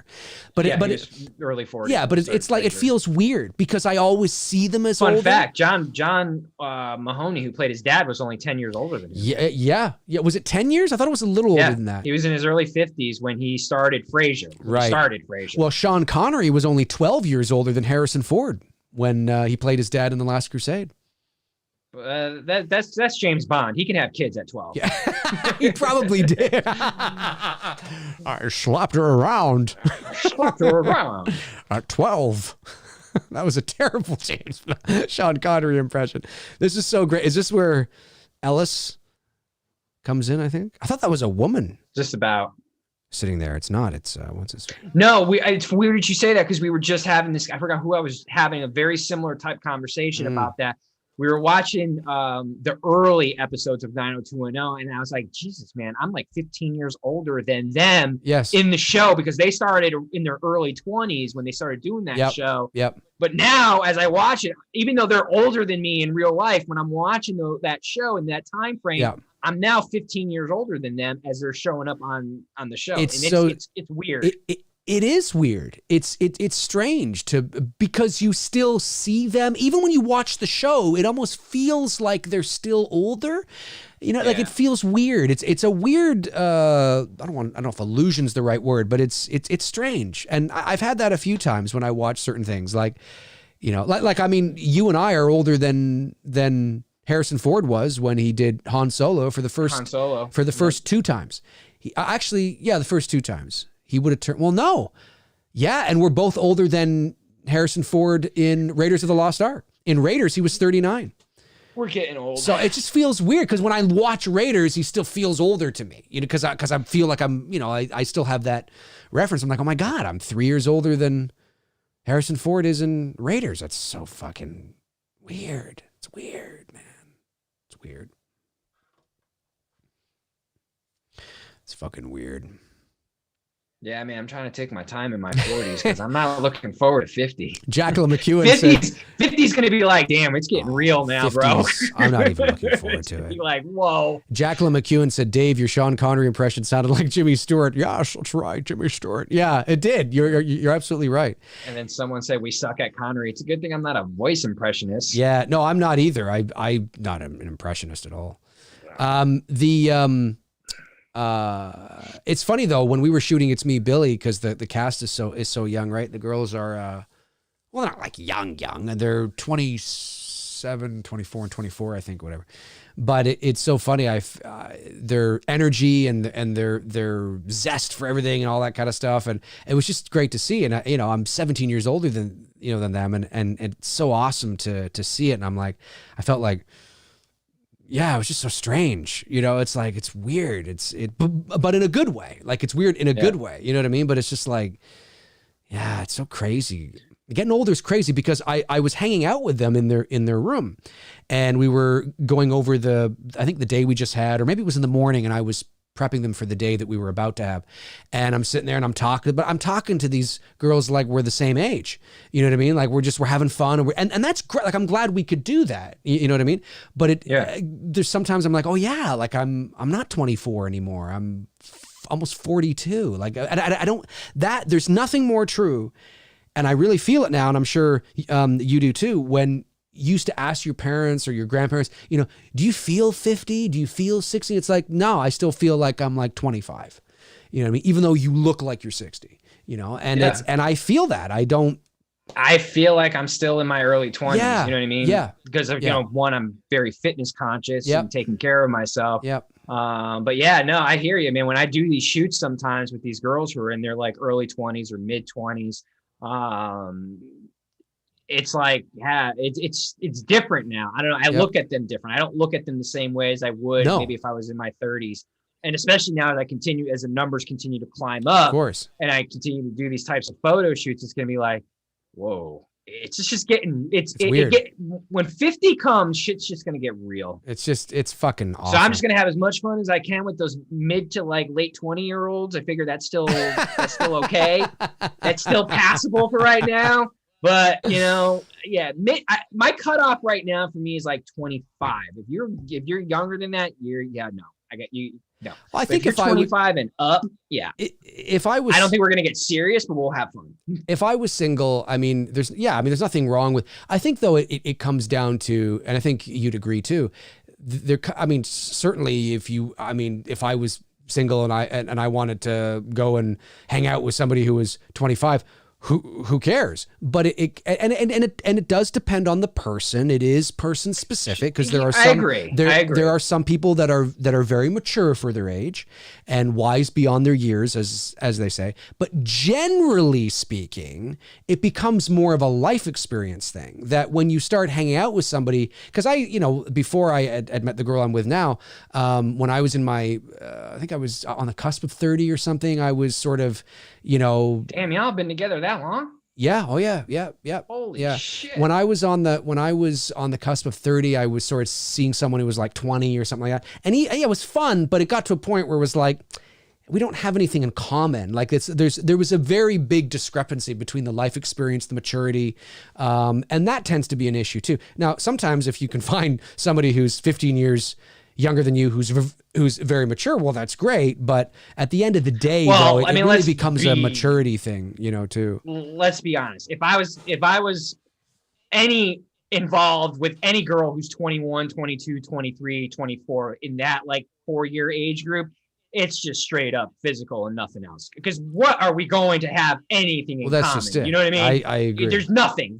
She's not going to relate to me. I am not going to relate to her. Nope. It is strictly physical, and that is it. I mean, look, there's nothing wrong with that because she's old enough to buy a drink. That's all I give a shit about. But if I was going to get serious with someone in a relationship, she's got to be over 25.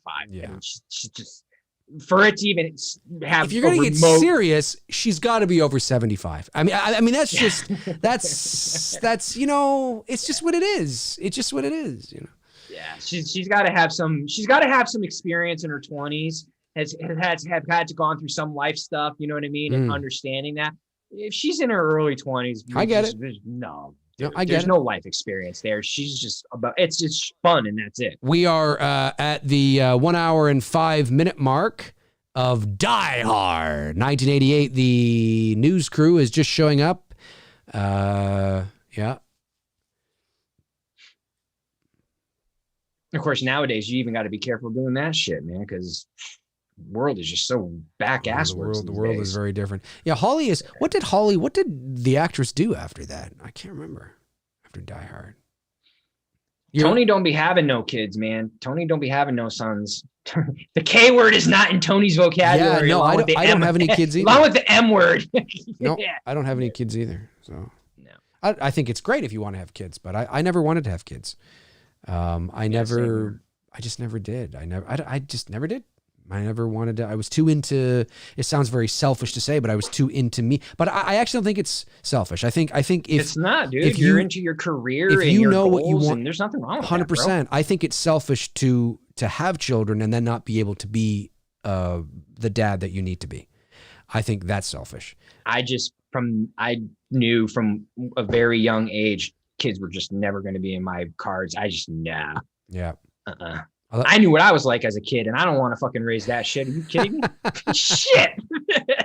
I'd end up killing my kid, man. I love this. He turns the photo. Does he turn the photo over here? No, he doesn't. He just looks back. Not yet. Gennaro. Yeah. Ms. Gennaro. Ms. Gennaro. Oh, Miss Gennaro. Miss Gennaro. Yeah. No, we haven't gotten to the Hans Bubby. Hans Bubby. No, not yet. Oh, okay. Because he hasn't talked to Ellis yet. Right. Hey, it's what's his face from course. Ghostbusters. Leonardo DiCaprio's doing it right, man. He just only dates 21-year-olds, and that's it. As soon as they turn 22, he's breaking up. He'll settle down. He'll eventually settle down. Look what happened to George Clooney. But he does. He do like them 21, 22-year-olds. I've noticed that. That's his age range, man. It is, and he's older you get than to us. like He's 23. Oh, you're too old now. Yeah, it's true. It's true. Actually, I was about to say when I was on Kimmel, I wasn't on Kimmel. You were on Kimmel? No. When I for some reason was about to say it like that. When we were in LA, we last year for the Voice Arts Awards, we went to Jeopardy and we did a couple of things, right? A couple of touristy things. And one of the things we did is we went and saw a taping of Jimmy Kimmel, and the guests that night were Jeff Goldblum, and then I don't know if he's still with her, but a year ago, Leonardo DiCaprio's model girlfriend. So I don't. Which one? He's had so many. I know. Whoever he was dating in November of 2019. Yeah. Whoever was 21, 22 at the time. Right. Exactly. Yeah. Hey man, look. This is what I say to it. If the girls are going to date him and he's going to date the girls, there's nothing wrong. If they're old enough to drink, it is what it is. Dude, as long as they're when you got like $300 million in your bank, you can pretty much do whatever as long as you're not fucking hitting up minors. As long as you're over the age of 18. And you're not destroying. I don't like that one. I like 21. 18, even though I get it, it's legal, but like, she's not even old enough to buy a drink. If she's old enough to buy a drink, okay, then that's cool. I just meant that if you're over the age of 18 and you're not, wrecking, somebody's home or life, do whatever the fuck you want to do. There's nothing anybody can do. No, I mean, yeah, I know social media gets on his ass and shit, but whatever. Look, they're just jealous. It's all a bunch of fat guys who wish they could be him. I know. And then the women bunch of fat guys who wish they could be him in his position. That's what it is. Yeah, and the women who complain about if he showed up and was like, "You want to date?" You'd be like, "Yeah, dude. Okay, let's do it." Of course.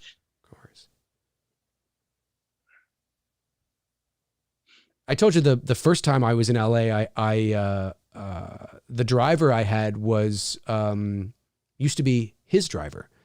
Leonardo DiCaprio's driver. Yeah, not the very first time I was ever in LA. The first time I was at, that I went for the Voice Arts Awards, we splurged, went all out, obviously, because it was my first nomination. So we got a driver. Sure. And the guy that picked us up from the airport, we were on the escalator going down, and of course you see everybody with their signs, right? And it was really cool. I saw my sign, Dave McRae, and I go over, and of course we get into this big black Suburban, and he's driving us over to our hotel, and we're making conversation. And he said, I think it was a week or two prior, he had finished driving around Leonardo DiCaprio's family.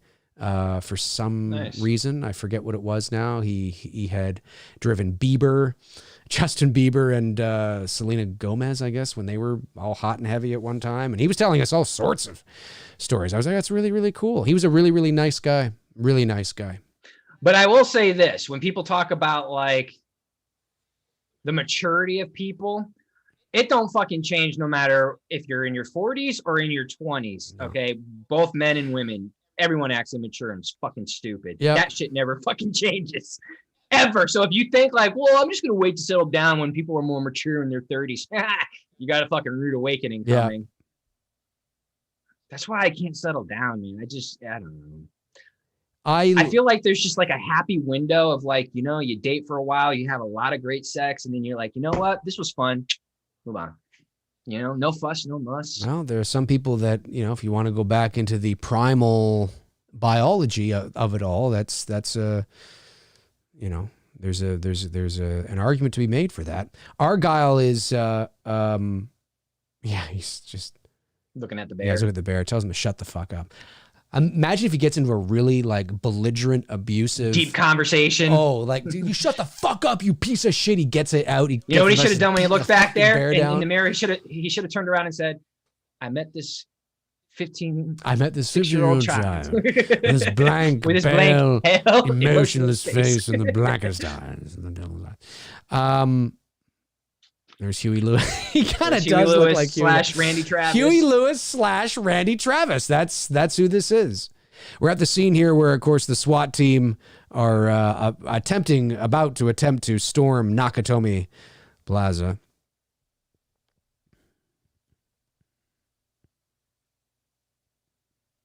Aaron, in my narrow world, look at our politician leaders who are fucking grown-ass adults in their 50s, 60s, and 70s. They're acting like kids in a fucking sandbox fighting for a fucking toy. In my narrow world, dude. It's if you think adults mature as they get older, you're in for a rude awakening. Yeah, I mean, obviously some adults mature, but I think there are a lot of people that don't, obviously, which is true, you know. A lot of pretty shitty, immature people out there. There's no doubt about it. Hans. Oh, and he's eating. Yeah, Hans. Booby. Hans. Have we gotten to the Hans Booby? Like, fuck, I feel like we missed it. No, I don't think we got it. That's Ellis. Ellis says the line, but Ellis hasn't sit down with it. Yeah, I was just gonna say, I'm your he white says knight. the line Right. to Gennaro. Yeah. I make $1 million deals every day. Yeah, I I can know. handle this. I like the. Nice to be all macho. I like at the end when he's like, you're one of them, aren't you? You're one of them. Hans says that to McClane. I always used to think that guy, the guy who's opening up the safe. I always thought he was the dude on Reading Rainbow, but he's not. He's not the guy. Oh, yeah. He sort of looks like the guy. No, you know what I mean? yeah. Remember that show, Reading Rainbow? Yeah, the guy from Star Trek: The Next Generation. Star Trek: Next Generation. LeVar Burton or no LeVar? Something like that. Is it LeVar Burton? It's something like that. Yeah, a lot of people tend to think that that's the. He looks like him. You know Similar. what I mean? I know it's not him. Yeah, I know it's not him. I love that little bit there when he looks back to the elevator and you just see kind of the glow of the elevator sort of across it, as if it's, it was a touch. Like the elevator is actually coming to that spot. A lot of the stuff that was shot, of course, like in the building was actually not in the building. Well, some of it was, but not all of it. LeVar Burton. Yeah, Hans Gruber says LeVar Burton. So, yeah, I was right. LeVar Burton. What's LeVar Burton? I think we need a fucking LeVar. You know what? I think we need a spin-off Star Trek show. A Star Trek show with Geordi LaForge. 100%. Let's fucking do it. I want to know where he was born. Didn't they just do one? Like, not that, but didn't they do a Picard one recently? Yeah, there's a fuck Picard. I want to know what happened to Geordi. I want to know what happened to fucking, I don't know, like that one alien that was in episode 3, section 2, paragraph 4. I want a whole fucking series with him. Let's fucking do it. Aaron, bro, you're taking it too personal. Take a fucking Ativan, chill and relax. I'm not meaning it as a whole. It's just, it's a general statement, bro.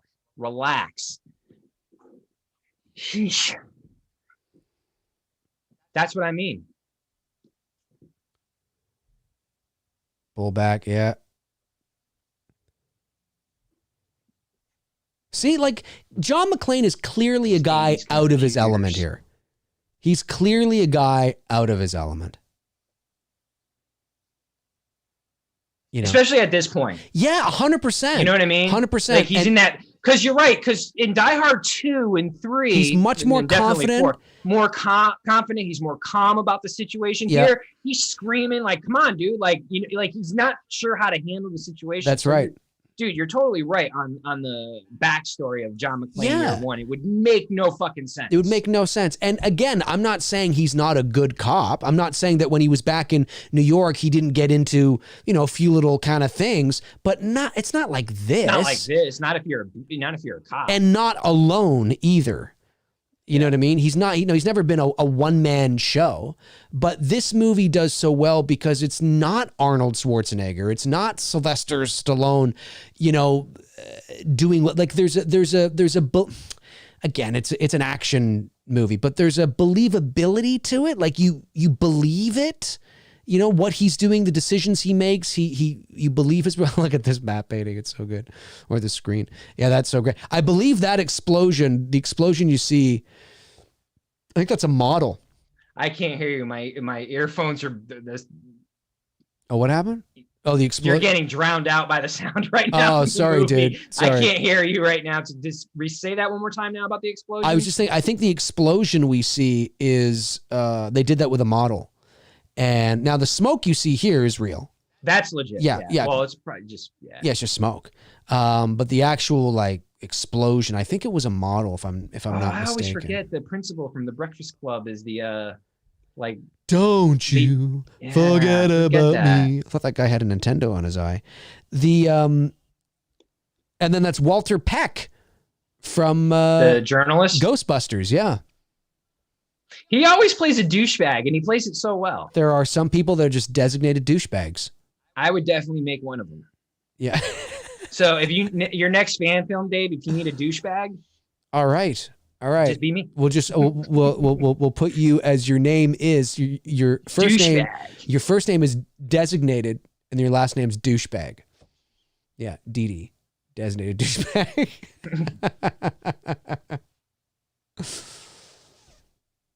See, and this is the point here where John McClane, again, he's beginning to sort of doubt himself a little bit. You know, he's at a point now where it's like, I don't know if I'm going to make it out of here. Like it's becoming, actually, it's not here. It's actually when he crawls into the bathroom and he's got and he's cut up his feet really bad.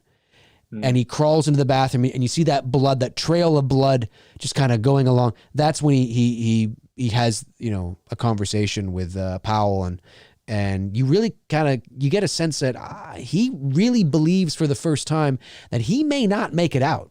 He may not make it out.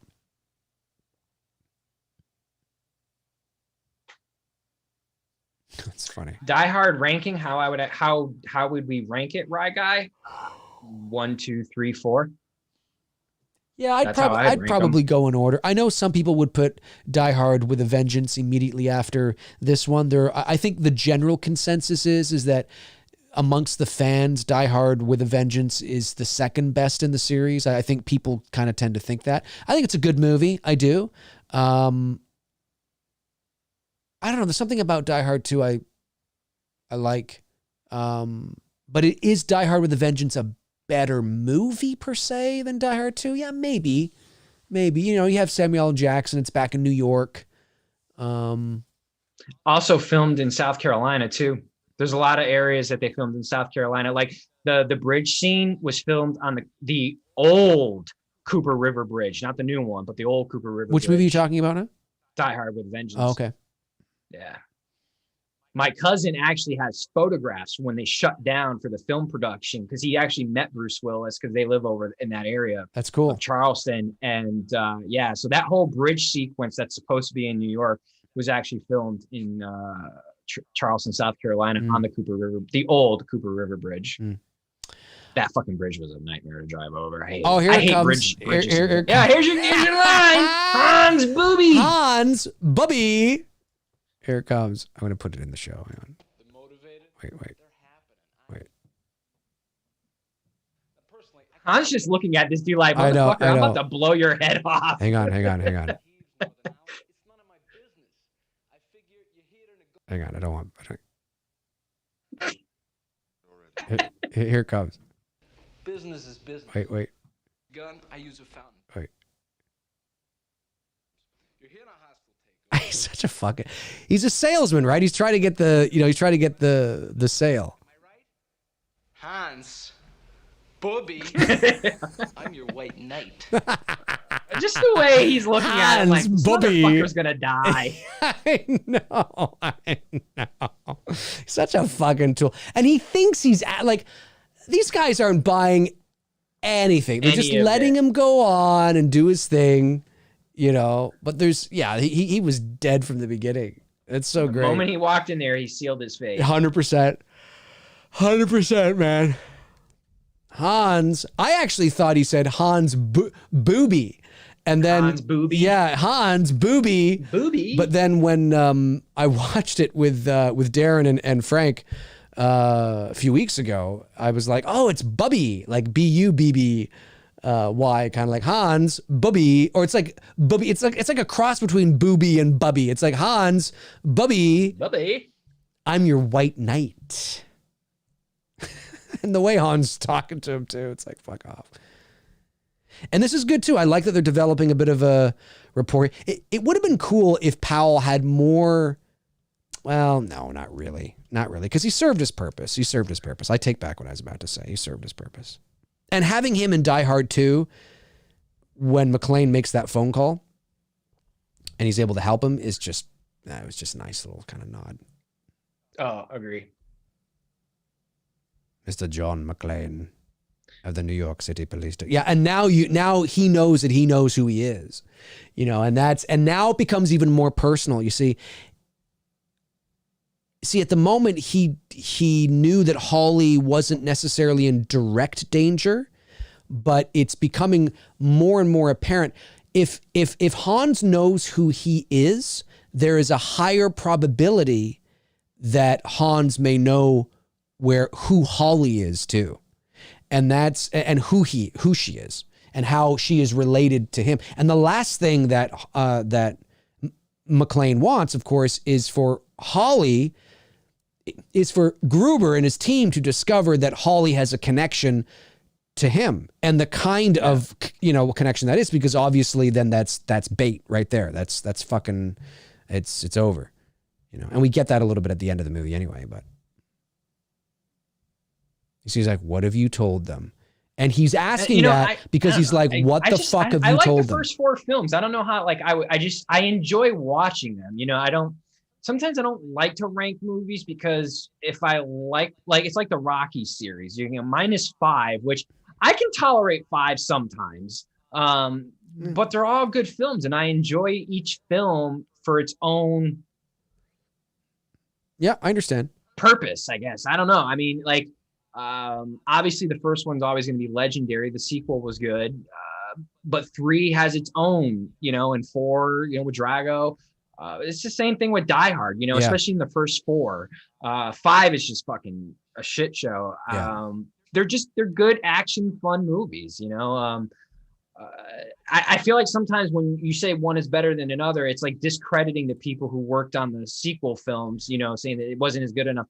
You're never going to live up to the original. You're never going to live up to the original Halloween. But I think each of them in this specific franchises, and most franchises, they all have their own place within the series. Yeah. Until you get to the 5th film. The 5th film seems to always fuck shit up in the franchise. Yeah. I have a different, I don't see it quite the same way in terms of critiquing something and saying, yeah, that's just not a very good movie. It didn't work for me, is somehow, not being respectful to the people who made it. I think what it comes down to is there's a difference between a critique and an opinion.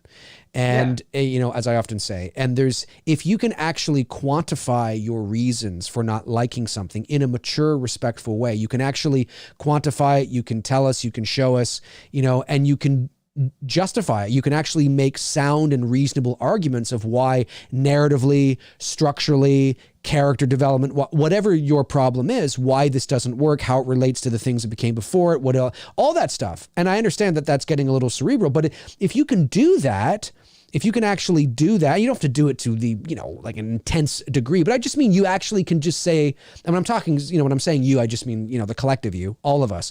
If we can actually say, I didn't like this movie because of X, Y, and Z, rather than, it fucking sucks. It's bullshit. Why? It just fucking sucks. Yeah, but why? I just don't like it.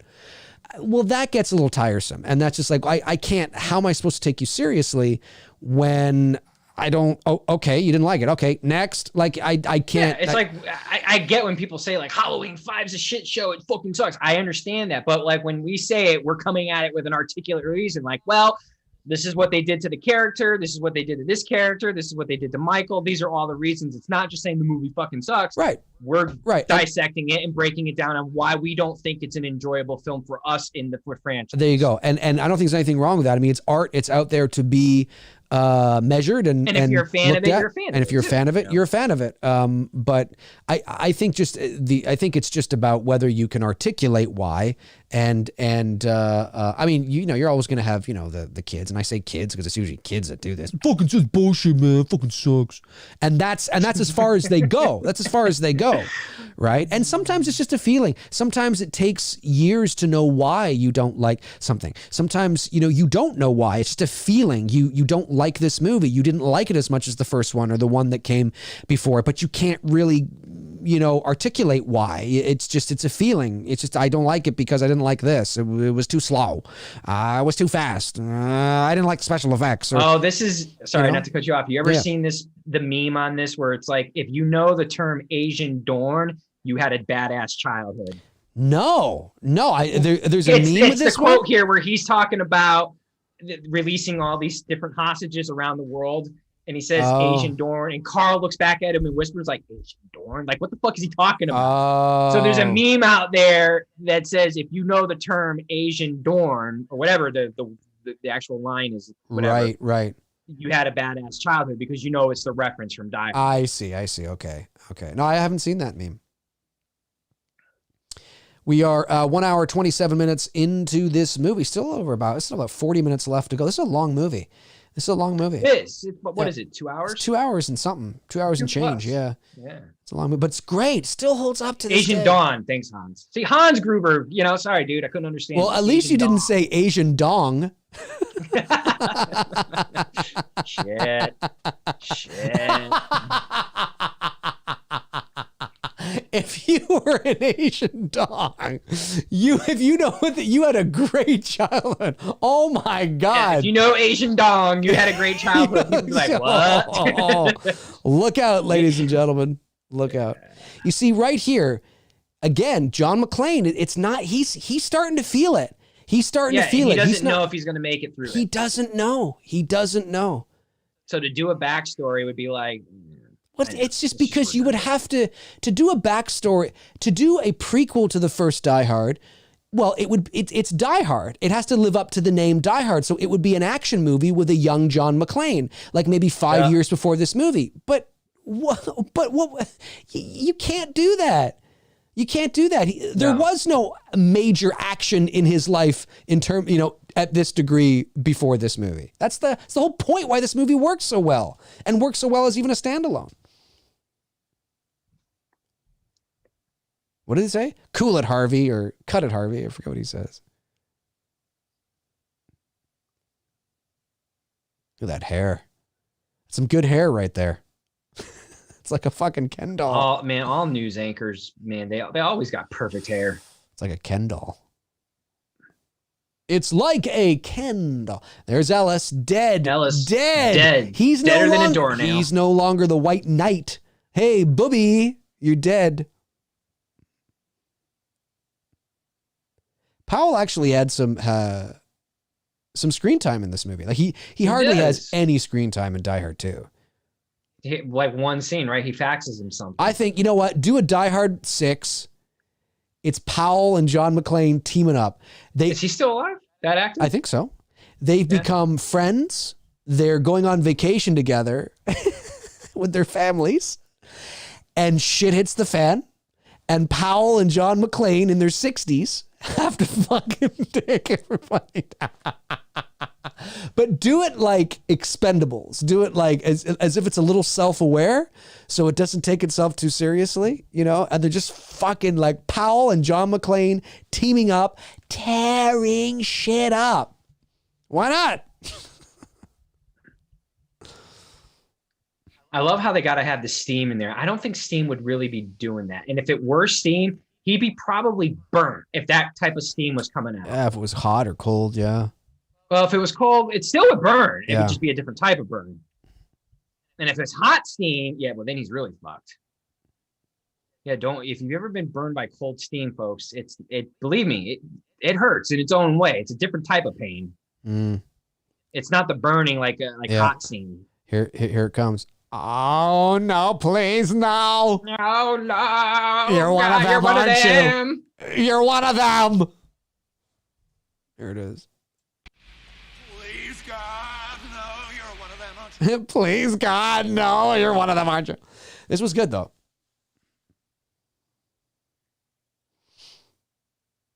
Han's hair looks lighter here than it did when he first arrived on scene earlier in the movie. I think it's just because his hair is down. I think it's flat, straight. I think he had it up when he first came in. That's a lot of steam for this scene.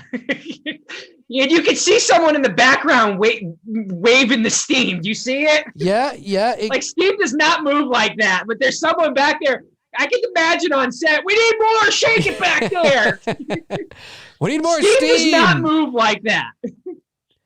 More steam, more blood, more please. Steam. More steam. Bring more steam in. More steam. I've seen a lot of flares when they're outside. I was starting to think J.J. Abrams directing this shit. JJ loves his flares, man. Well, he's calmed down, actually. He has recent, but man, for a while, it was like every other scene. It was more in the first Star Trek movie. He used it a lot. He had a bit of it in Super 8 too, but he had a bit of an infatuation for flares. Yeah. Well, actually, sometimes lens flares can. It has to be just. I think the thing that I get why he was doing it in the first Star Trek, especially. I get it. I totally get why. I listened to a thing on it. I was like, yeah, I get why that makes sense. It's not necessary, but it made sense. And I was like, yeah, but you could. Now, let me ask you a question. Were you someone who felt like the payoff should have been the reveal of Hans and McClane seeing each other for the first time at the end of the movie? Or do you like that they have this moment sort of not midway through, but sort of past the midway like three-quarters of the way through? Yeah, three-quarters. Do you like that they have this moment in the film? It's never bothered me. I've never even really thought about it until you just asked me the question now. So I've always wondered, would the film have been different if they held off to the end for them to finally meet each other for the first time? I guess it depends on what the reveal is, right? Like what leads up to it and whether it's anticlimactic or I don't know. Yeah, I like when he says Clay, Bill Clay. And he looks and he sees a B, I think it's a B Clay or a Clay or whatever. William Clay. Yeah, that's right. William Clay, which was, and that goes to show you how savvy and smart Hans is. Because Hans didn't just pull that out of his ass. He obviously looked at it earlier or took a note in case he needed to pretend to be somebody else.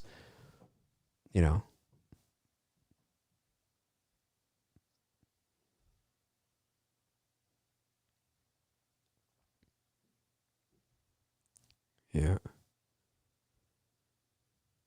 And of course, often people have said, is this a plot hole here? How did John McClane know that this was Hans? And there's something about the accent. He says something later about an accent or something. And I think that's why. I think he just doesn't believe he could tell it was Hans because of his accent. I love this.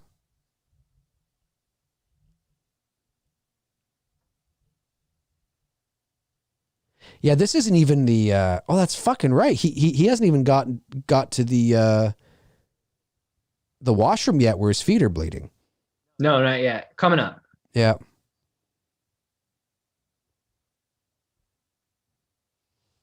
That's right. I forgot about this.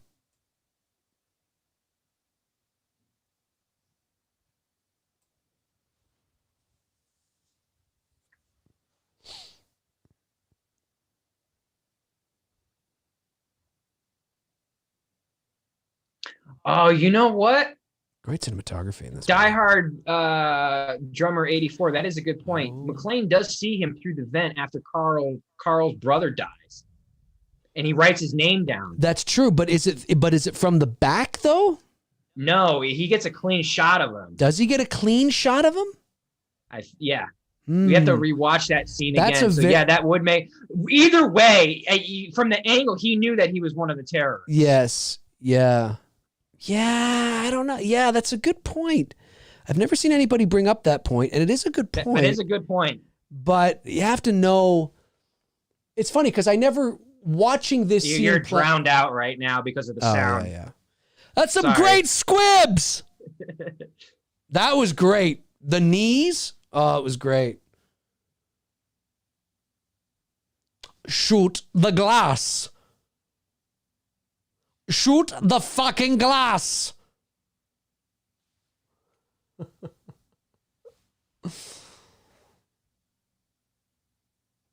And you're right, it would make more sense for him to speak in his own language second. Not, because we were talking about this on Frank and Darren's podcast, where he talks to him in Russian or whatever he is, German first or whatever, and it's kind of like, wouldn't you speak to him in English first and then the language that he's native to? Why is he saying, like, it doesn't make sense to go, you know, whatever, blah, blah, blah, blah, blah, blah, blah, blah, and he doesn't understand him? He's like, why doesn't he understand him? Shoot the glass. Oh, it's English he understands. It should be the other way around. God, this 80s sound design. But it's so good. With guns. But it's so good. Like, it feels like real. We don't have this type of sound design anymore with with action films. Not this over the top on the sound department. I think it's pretty justified. This is where, I love that. I love it. He's just gonna, and I think this is where he's got like fake feet on here too. There's a scene where he falls, and if you pause it in a certain way, you can actually see he's got like rubber feet. Something. Yeah. Yeah, you can see like the where it ends, where his real leg begins and where the rubber foot. He's got his detonators. Got my detonators. Oh, he's pissed. He's pissed. Thought that was Gorbachev on TV for a minute. Mr. Gorbachev, tear down this wall. Tear down this wall. Were we in school when that happened? I somehow remember watching that in school. That was 1989, I believe. So, yeah. Well, no, because Reagan was president. Bush was president. Oh, you're right. In 89. You're right. Well, no, he was. Yeah, Reagan went from 81 to 88. 80 to 88, You're I'm right. sorry. You're right. 88 to 92 was George Bush. You're right. So it would have been, maybe 87 or something. Or yeah, was that in school? Were we in school when that happened? I just somehow remember watching it in class. Yeah, you're right. It wasn't 89. It wasn't 89. Why do I think it was 89? Is that when that was the Berlin Wall, right? Hmm. That was the Berlin Wall. Is that when it came down? Oh, 87. 87. Okay. Yeah, that's East and West Germany. Yeah.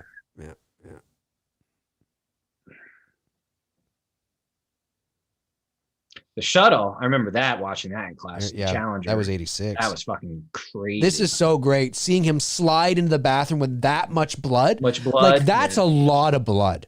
That the 80s. is Everything was over the top. No, but yes. Yeah, that's a good movie, too. But that was, yeah. Look, I have no shame. No, I love like over it the too. top. I like it too. I love over the top. It's in a completely different way. 80s movie. Or is it? Yeah, it's late 80s, right? That was late 80s. Yeah, like 87 or something. I don't know. But yeah, that's Over the Top is one of my guilty pleasure films. Oh, that's what it was. Shame in that.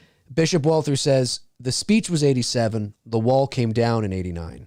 Okay. So we were both right. Yeah, like that. The amount of blood that was coming off his feet. It was, but I loved it. I loved how it's like, oh shit. And this is the moment he's in the bathroom here, and he starts picking out that glass, and this is a moment where he has that conversation with Powell. How he's like, I need you to say this to my wife, because he doesn't. I don't know. I haven't seen the other sequels in a while. But does John McClane ever have a moment in any of the sequels of doubt like he does in this scene?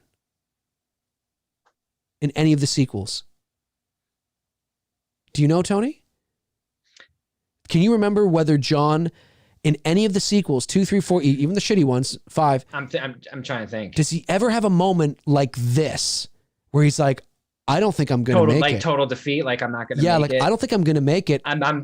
You need to tell my wife this. I'm trying to remember, but I don't think so, because his arrogance becomes more and more as the films progress. That's right. And he becomes more confident in what he can do. And 5's just like a fucking I don't stupid. think he has a moment like that. Like, I don't recall one anyway. Yeah, I think you're right. And I think, and this again, the nuance here, what's so great about this character is that he's vulnerable. He's he's real, and this is a guy that doesn't think he's going to make it. You know what? Darren's right. When the plane crashes, thank you, Darren. When the plane crashes in Die Hard 2, somewhat. Oh, I see. Not to this extent, but yes, Darren's right. Yeah, yes. He feels guilty about it. He feels guilty about the plane crashing because the people died. But I don't think he feels responsible. But I don't think it has anything to do with his life personally. No, he's upset because of the people dying in the plane. Yeah, crash. I think. But yeah, he's not losing confidence in himself. He's upset. I think he realizes that this is bigger. But it's a good point, Darren. Die Hard 2 does have a bit of that with the plane crash. Yeah, you're right. But this is so good. I love seeing this. And again, you wouldn't necessarily have seen this if it was Stallone or Schwarzenegger. You know what I mean? Because they always have to be the epitome of strength. No, because he'd be on the walkie-talkie saying he drew first blood. That's right. That's my shitty Stallone. That's it. No, but you're right. He drew first blood. You're right. But that's isn't that a line in Rambo? He drew first blood. I don't know. The title of the movie is First Blood. I know, but doesn't he actually say like a line to, I think, his sergeant or like the guy who comes in to try to bring Rambo back in, his quote friend or whatever, right. Lieutenant, whatever. He says to him that the cop drew first blood. Doesn't he say that? I haven't seen the movie in a while, but yeah. Same here. I mean, it's been a long time since we should do Rambo. We should totally do Rambo. Followed by an episode of The Golden Girls. I totally would. Did you see that clip I posted last night? I saw it, but I didn't click on it though. I totally forgot. Oh my God, it's hysterical. It's Estelle, Sophia. She's like, I don't get up in the middle of the night to pee anymore. I pee like clockwork. 7 a.m. Never miss it. The bad thing is I don't wake up until 8 a.m. Yeah, that's funny. But it's the cutback to B. Arthur, right. Like nodding her head, like, yup, that's my mom. So good. They're so good. The timing is so good. And, props to the editors too, man. Piecing that together. B. Arthur had that like Archie Bunker comedy timing where she didn't have to say anything sometimes. She just had her reaction. And you needed the camera on her as well as the person talking to get that. Like when Edith is going on her rants and Archie's, trying to commit suicide. Right. Yeah. You know what I mean? Oh, yeah, like 100%. that's just, you don't see that type of comedy anymore from a lot of actors where it's just expression, Yes. Yeah. And you're not relying on dialogue. What's his name was good at that too, who played the lead in The Jeffersons, which is another spinoff. Oh, yeah, I know you're talking about. Yeah, you know what I'm talking about, right? Amen was the spinoff, I think. Yeah, he's dead too, but I know who you're talking about. God, what's his name, man? The Jefferson lead. Somebody in the chat room tell me.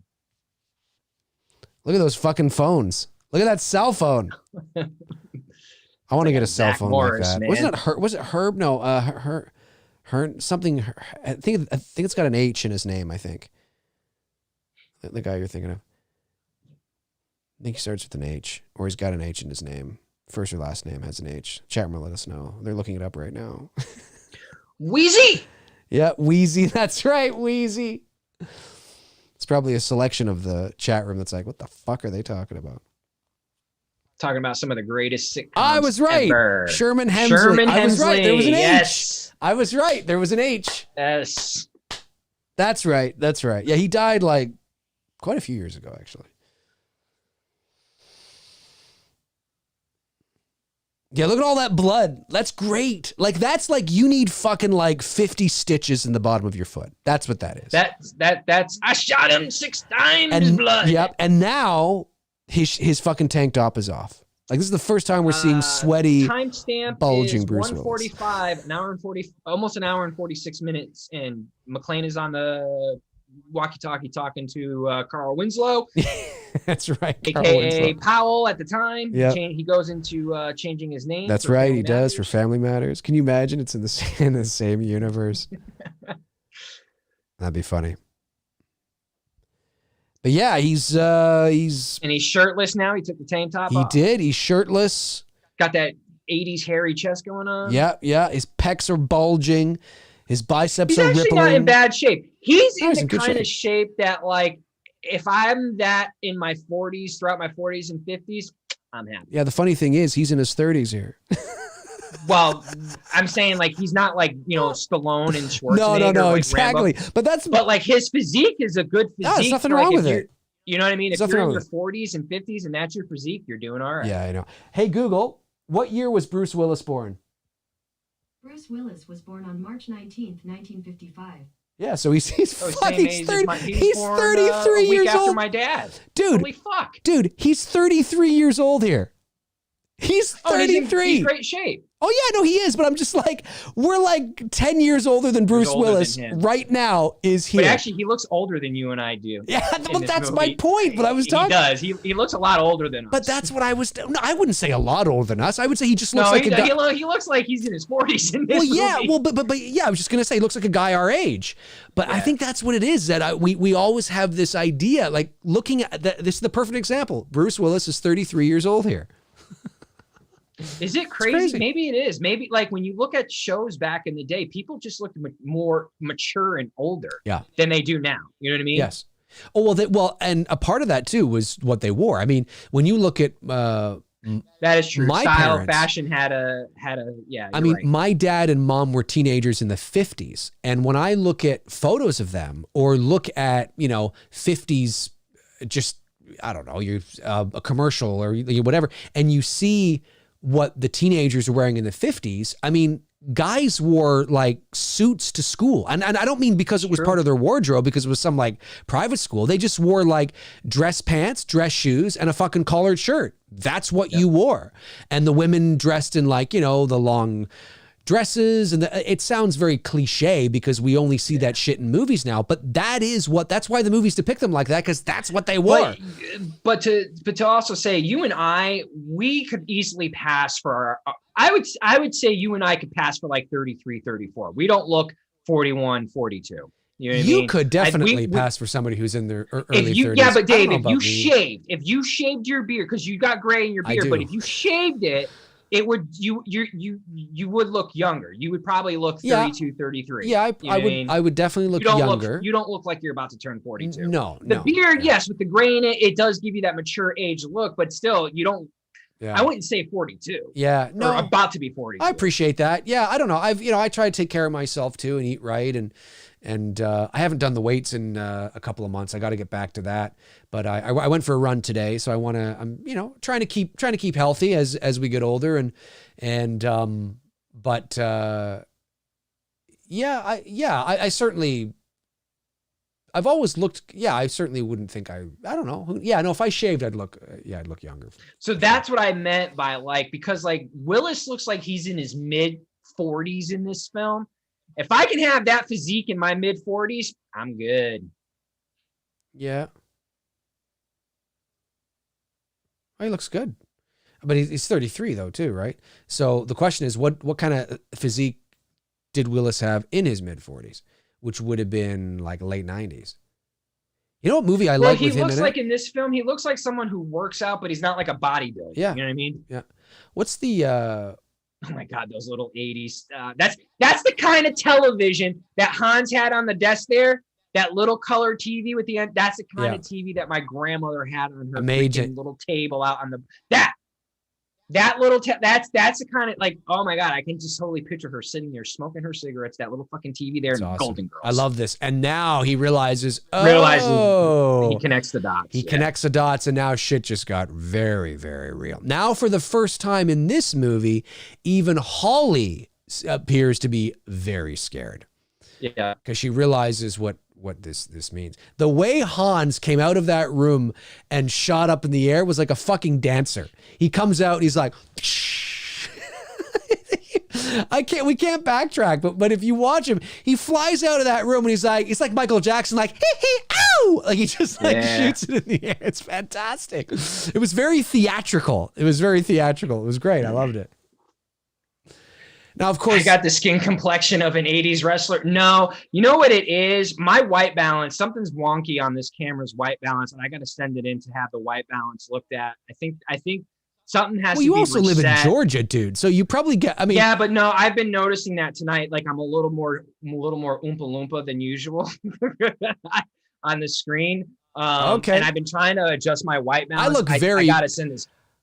I look camera very, in. very pale, and it's probably because I tend to always look that way. Probably because I am whiter, obviously, but I also my lights are balanced for daylight. And I'm down to like the lowest. Like I'm at 2,500 Kelvin on my fucking white balance. Wow, that is low. Like I should be blue right now. Yes. That's how. That's really where I should be at. So it's not. Okay. That's not what I look like in real. This is not what I look like for real. It's just something's off on my camera's white balance. I don't know what the Kelvin is on these lights, but they're daylight balanced, and that's why everything looks whiter as well. I could actually I could put a different ring around the light and make it more tungsten, and it would warm me up. I'd look healthier probably. I should probably do that. No, I'm not ready to go on a date after this. I had a law firm photo shoot today, so I had to dress a little bit more professional. Did you open it like down to your waist like a BG? No, just black jeans. No. I meant, did you open your collared shirt all the way down to your waist like a BG and just went in there with your sunglasses? Like, let's fucking take these photos. It's just the way I'm sitting right now. Yeah. If I were standing up, it's the top button. I just don't like the button. I get it. Top button. I get you. Yeah. I'm staying alive. You're staying alive. Yeah. So and now watch this. I noticed this when Frank and Darren and I watch this. Look at Holly's chest. It is heaving. Like, I mean, her breasts are bulging here. Like, damn. What is 80s, going man. on there? No. 80s, But here's the thing. Big boobs. What, 80s. no, but why is her blouse even open like that? Was there a deleted scene or a cut scene? Was that scene shortened? Maybe she was feeling good that day, and she's like, "Listen, I want my boobs to kind of show in this scene." Well, maybe, but narratively, something I'm thinking for her to maybe look back on and go, at one point in time, that was me. I would ask John McTiernan. I would say, was there more to this scene? Was this scene cut? Was this scene? I mean, I know why. I know why they're like that. Push-up bra says, well, yeah, we know why they're like that. The question is, why are they like that narratively? Because when she was scared, the last time we saw her, Gruber comes out of the room and fires the gun, right? Because he realizes, oh my God, you're Holly McClane. And she's sitting there, but she's sitting there with her blouse done up and she's scared. And then all of a sudden, the next time we see her, her blouse is open with her boobs popping out. I'm wondering if there was more to that, like maybe more to that there's scene a cut to it. that was cut. Possibly. Like maybe she tried to do that to get attention, or maybe he grabbed her at one point, which popped it open, or like, I'm just thinking, why is it? She wanted to bang Hans. Maybe that's maybe. it. She Maybe was hot that's and wet, it. ready to go. A hot. Hey, adrenaline's going. You're in a, maybe terrorist that's situation. it. Maybe that is. You might not see tomorrow. Yeah, it's maybe true. Maybe she's sitting there like, come on, get me. It's true. Maybe she's like, you know what? John is not going to, and this is what I got to do. This is great. This is great. He's like, fuck people. Come on, let's go. They're like, no. So he starts shooting the gun. I love it. And then, these guys, we got a lunatic on the roof shooting a gun. It's so great. That looks legit. That looks like they were really up there for this sequence, and they filmed it from that perspective. Yeah, and they may have. I mean, there's a lot of things that you could do on the roof that would be safe, and especially a helicopter pad like that. Yeah. Yeah. Now, because I do know that models were used. They had models of helicopters. They actually built like a cityscape with like I said, like a 10-foot Nakatomi Tower or something. Yeah. They did a lot of that back in the 80s. They did it with Ghostbusters, with the Marshmallow Man. This is one of my favorite, still photograph shots in a movie ever. It's got to be one of the most iconic shots in all of 80s action films. Love this. Yeah, when he leaps off the building and explodes. This is the definitive. If I had to pick an action shot from the 80s, it would be this shot coming up here. Really? Fascinating. Of all 80s action movies. I mean, dude, it's everything. It's this explosion. He's jumping off the building. Yeah. And he does it with the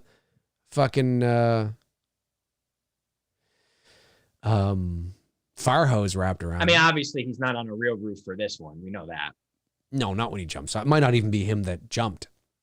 Yeah, that's totally blue screen, green screen, whatever. Yeah. But hey, such a great shot though. Yeah, well, it would have been shot in a studio, controlled environment. Yeah, this is great. Boom. Yeah. So Great. badass. It's great. And the matching they did, like the blending between the models Great. and it's great. You can't, It's so good. Why don't they do this anymore? It's so well done. The blending they did was so good. Well, Nolan's really good at doing that, at blending CGI and realistic. Yeah. But there's so many movies, dude, especially action movies today. You're like, Yeah. no. I love this. He goes into I love it. More glass, shoot the glass. And then he's like, oh, fuck. Starts pulling on him. He's like, oh, shit. And Bruce Willis, I mean, this is what made him a star. And his claim to fame. Wasn't he on, Moonlighting? Moonlighting with Sybil Shepherd was. That's right. Sybil Shepherd's on Moonlighting. That's right. That it was them two. And it's true, this is true, that they didn't even have Bruce Willis on the poster for Die Hard because they didn't think anybody, they actually think, they do now, they did when it became a smash hit early on, but when the movie was first released, like that there I believe is a model. That's a model of the helicopter exploding. Oh, yeah. Yeah. That's a miniature and whatnot. It looks great. And when Bruce Willis turns his head there, when he's in the thing, it's totally not Bruce Willis, you can tell. But when Die Hard was first released, all the marketing material didn't have him on it, didn't have Bruce Willis on the poster because they thought it was actually going to hinder it. They were skeptical having this guy who was a no name, who didn't, present himself as the epitome of masculinity and testosterone like the, Arnold and Sly. But the movie became an absolute smash hit. And then that's when they put his face on the poster.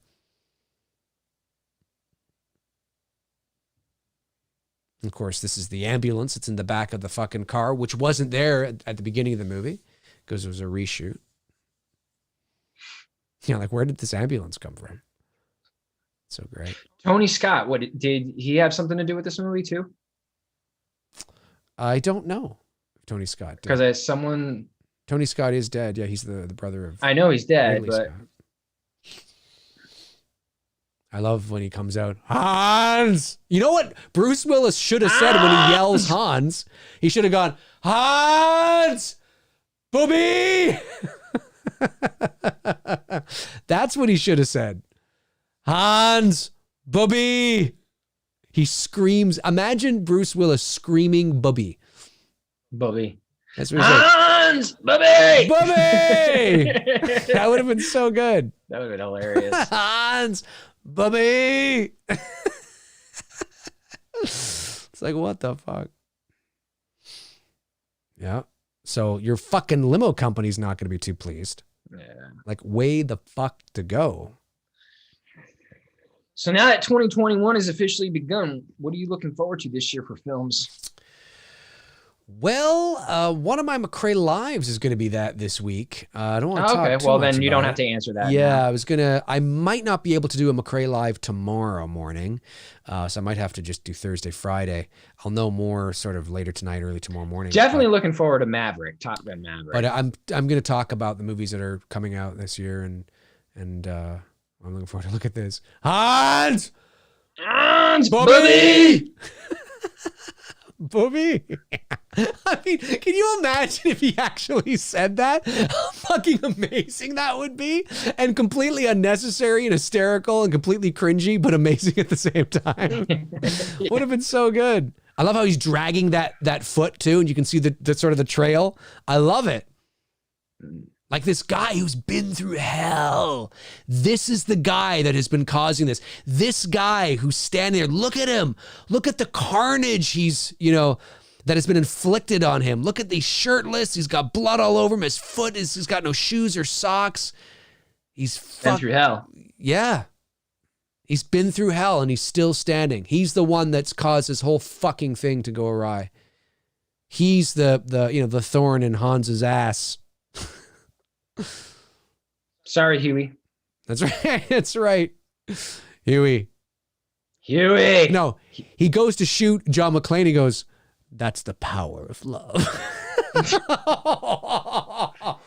Oh, man. Oh, yes. Yes. That's the power of love, bitch. And he says that. And it's like, yeah. He goes, "I'm the news, bitch." You're on the news tomorrow. Of course, one of the greatest moments of, and apparently, Darren told me this, that Alan Rickman didn't know that, I think they were going to drop him because obviously it's a blue screen, but he dropped. What are you talking about? They really dropped him. Yeah, they really dropped him. But they dropped him from several feet up, and they did it. I said Nakatomi. They did it. I think they said we're going to do it on the count of 3 or something, and they did it on the count of 2. So apparently, the surprised look on his face is genuine. I think sometimes they do that on purpose to do that, to get that genuine, like, oh fuck. Yep. I wasn't there. I don't know. Which works because it's a great reaction. Now, thank God it's Christmas Eve, because Holly would be so unappreciative right now. Absolutely. Thank God. She would not be ready to go home and fuck his No, are you kidding? If this wasn't Christmas Eve, she would have thanked John with a handshake and gone home. Listen, as I've always said, it is not officially Christmas until you see Hans Gruber falling off the top of Nakatomi and it's such building. a great fall. And of course, there's the stunt guy. Can you imagine being that guy? Woo! Did the stunt guy really do that? Like, was that a legit fall for the stunt guy? I believe so. Yeah, I think so. Good into on you, into a big, no, he just fell into. He fell onto the cement. Got up and said, "All right." I love how messy this is too. One and done. Yeah, that's right. Getting the blood on her face there and everything. I love that. It's good shit. It's a great movie. One of my favorite action movies of all time. 100%. It is the quintessential action movie. Like, it's just so good. It is. It's got everything you want. There's almost nothing we can really say negative about this movie, unless you're just someone who's just not a fan of it, which, hey, it's understandable. Yeah. I mean, people don't like it. There's a few continuity errors, but they don't affect the narrative. No, you know what I mean? It's not like I can let continuity errors pass, or errors of any kind, really. Well, it depends. If there's the only errors I don't like, and you don't usually see this, but is like, clearly seeing like the camera visible, or seeing, a light stand or a boom mic or something. That is cringy to me, because that really takes me out of it. It's lazy filmmaking. Yeah, it's lazy editing, and potentially shooting. So yeah, you're right. But continuity, like 1 minute somebody's got a hat on, and then the next minute it's slightly on a different angle or something. It's not whatever. That doesn't affect it. It doesn't take me out of it. So other than the few continuity errors in terms of that in this movie, and I mean, it's a great film. And of course, Powell gets his last moment where can you imagine he shoots. He just starts shooting everybody. He gets trigger happy. He just starts like, fuck this, I want my body count. Yes, he starts shooting innocent people and shit, and they're like taking him down. He's like, no. And then he wakes up. It was all a dream, and it's Carl Winslow in bed in Family Matters. Oh, exactly. It was just a dream. It never happened. It never happened. Die Hard was Carl Weathers. Carl Winslow. Carl Weathers. Carl Weathers. It's like, wait a second. Yes, Carl Weathers. Carl Winslow Apollo. wakes up. That's right. Apollo wakes up. Carl Winslow wakes up in bed next to Harriet, and he's like, I had the fucking strangest dream. I was back in LA, and there was this guy named John McClane, and the whole thing's a dream. That'd be hilarious. I love the sound of this gun. Oh, it's just that classic 80s, boom, boom. Yeah, it's great. Oh, he falls too. Love this rack focus here. We pitch that up. Little gun is not making that type of noise. Trust me, I have shot those little guns. They're not that loud. Those 6-piece revolvers, they're not loud. I mean, they're loud, but not not what you just heard. Yeah. He shot for, and again, this is a good arc for him as well, because he not only killed the last remaining terrorist. He saved people's life. He potentially, well, he did. He saved more people's lives. And his arc is complete as well, because he's gained the confidence then to, you know, to go there if he needs to on the job.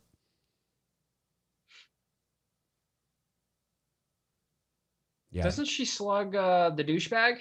She does. Yeah. She does. She does. Right here. Walter Peck. Is this true? Yes. This man has no dick. Yeah. That's a good right hook. Yeah. It was a she threw. Indiana Jones punch. Clean. Yeah. It was great. Hey, but if it wasn't Christmas, she would have solidified the thank you with a handshake and gone home. Although he did say Merry Christmas right there. Oh, of course, because it's Christmas. Exactly. And then, of course, Argyle says, "This is their idea of Christmas. I can't wait be here to for see New Year's." Yep. No, it's a good line. Oh, here's Let It Snow. It's a good line. It's frightful. This is the kind of shit like I was talking about, like the old Christmas music. Yeah, it's great stuff. It's great stuff. Look, as a kid, I couldn't stand it, but as becoming an adult now, like in my 40s, I do appreciate it. 100%. 100%. That was 1988's Die Hard. Christmas movie, not Christmas movie, whatever it is. It is a great action movie. One of the best action movies of all time. Ladies and gentlemen, thank you for joining us. Let's move over to the chat room and see what you guys are saying. I think only a couple of super chats came in while we were doing this. Let's see what you guys have been saying. 3 super chats, actually. Intel Wild sends in a $5 super chat and says, they could have said it around Halloween time and had him say trick or treat, motherfucker. Very true. That's very true. Blood Red Sky sends a $2 super chat and says, I think it being Christmas is just a running gag. I think it started like that. I think that's a very good point. I think back however many years ago when the first Die Hard was a Christmas movie, I do believe that's how it began. Yeah, I think it became kind of funny to say it's a Christmas movie because it's not. Yeah, and I think the fact that TBS played it on Christmas also helped make it become that. 100%. And I think what was so funny about saying it's a Christmas movie is because it's not, at the very least, it's not the traditional Christmas movie of what you think of when you talk about a Christmas movie, like I talked about it at the beginning of the show today. So that's why it became funny to kind of say, hey, Die Hard's a Christmas movie, because it's not what you think of when you think of a Christmas movie. But now... Right, you think of It's a Wonderful Life. Well, you think of Home Alone, Carol, you think of Ernest Saves Christmas, Santa Claus. Vacation Christmas. Yeah, like you think that, you know, and you think of those types of movies, right? So, but because it's the gag, which I believe it did start out kind of that way, has gone on for so long, it's now become sort of a Christmas movie, more of a Christmas movie than I think it actually is in the traditional sense. Yep. So, yeah, I mean, you know, it is what it is now. Aaron Anderson, $4.99 super chat and says, Frasier was great. Did y'all like Everybody Loves Raymond? You know what? Everybody Loves Raymond's not one that I've watched a lot of, but whenever I watch it, I think it's hilarious. It's one of those, like, if it's on, I'll watch, but it's not one that, like, I watched, you know what I'm saying? Like, I never watched all the seasons. I didn't watch all the episodes, but if it's on, yeah, you know, it's good. I got you. Southpaw 82, my man, says, off topic, but I just watched Kurt Russell in Breakdown for the first time, and oh my God, I'm kicking myself for waiting for so long to see it. Wow, what a great suspenseful action thriller. I loved it. Dude, I am so glad you liked it. Breakdown is one of my favorite. Have we done Breakdown? We haven't done Breakdown. We haven't done really anything Kurt Russell related. We got to fucking do Breakdown. Breakdown is one of my favorite. I think that and Overboard and The Thing and The Thing. Overboard. But that and Overboard and The Thing are my 3 favorite Kurt Russell films. I adore Breakdown. Ooh. I think it's fucking amazing. I don't know. Backdraft is really good. Backdraft's good too, but Backdraft's an ensemble, right? You got De Niro, Russell, you got fucking the Baldwin guy. So I mean, you got, but it's a good movie, 100%. But Breakdown, fuck man, that's a good movie. Oh, I love that movie so much. He's so great in that movie. I'm so glad you liked it. Nightmare Kid sends in a $2 super chat, says, can I buy the clapboard used on the set for It's Me, Billy? No, because I don't own it. It was our sound recorders and boom operators. It's what he uses for his work. So, and it's a digital slate board. So what you should have done for yourself as a memory's sake, you should have bought a personal slate board and done the first slate of the first shot. Oh yeah, we could have done that. Retired it, and that could have been your little personal keep thing. We could have done that. I'm not upset about not having it though. But no, it is his slate board, and it's a digital slate board because it's for the time code, so it's matching the time code of the camera, and those are not cheap. So they can be several $1,000s depending on, I don't know what one he had, but no, it's not mine. He has it and he uses it for all the shoots that he does. So no, but I like your idea though, Tony, and maybe I'll do that for future stuff. That's what I'm going to do with mine. Obviously the one that we will use professionally, I probably won't be able to keep, but I am going to do a first one. I'll have a slate board there that I'm going to use. That'll be for the first take, and then it'll be done. It won't even be used again after that. That's just going to be a personal. And somebody asked me a question the other day. I'll probably mention this too on a McRae Live where we're talking about It's Me, Billy. So there's more people to hear it. But someone asked me, and I didn't even think that it's actually a good question, because I didn't think that there would be people. I never. I mean, not that there aren't people that don't know. What, but mementos? No. Somebody asked me what the point of a slate board is, and it never dawned on me that there would be people that might not know.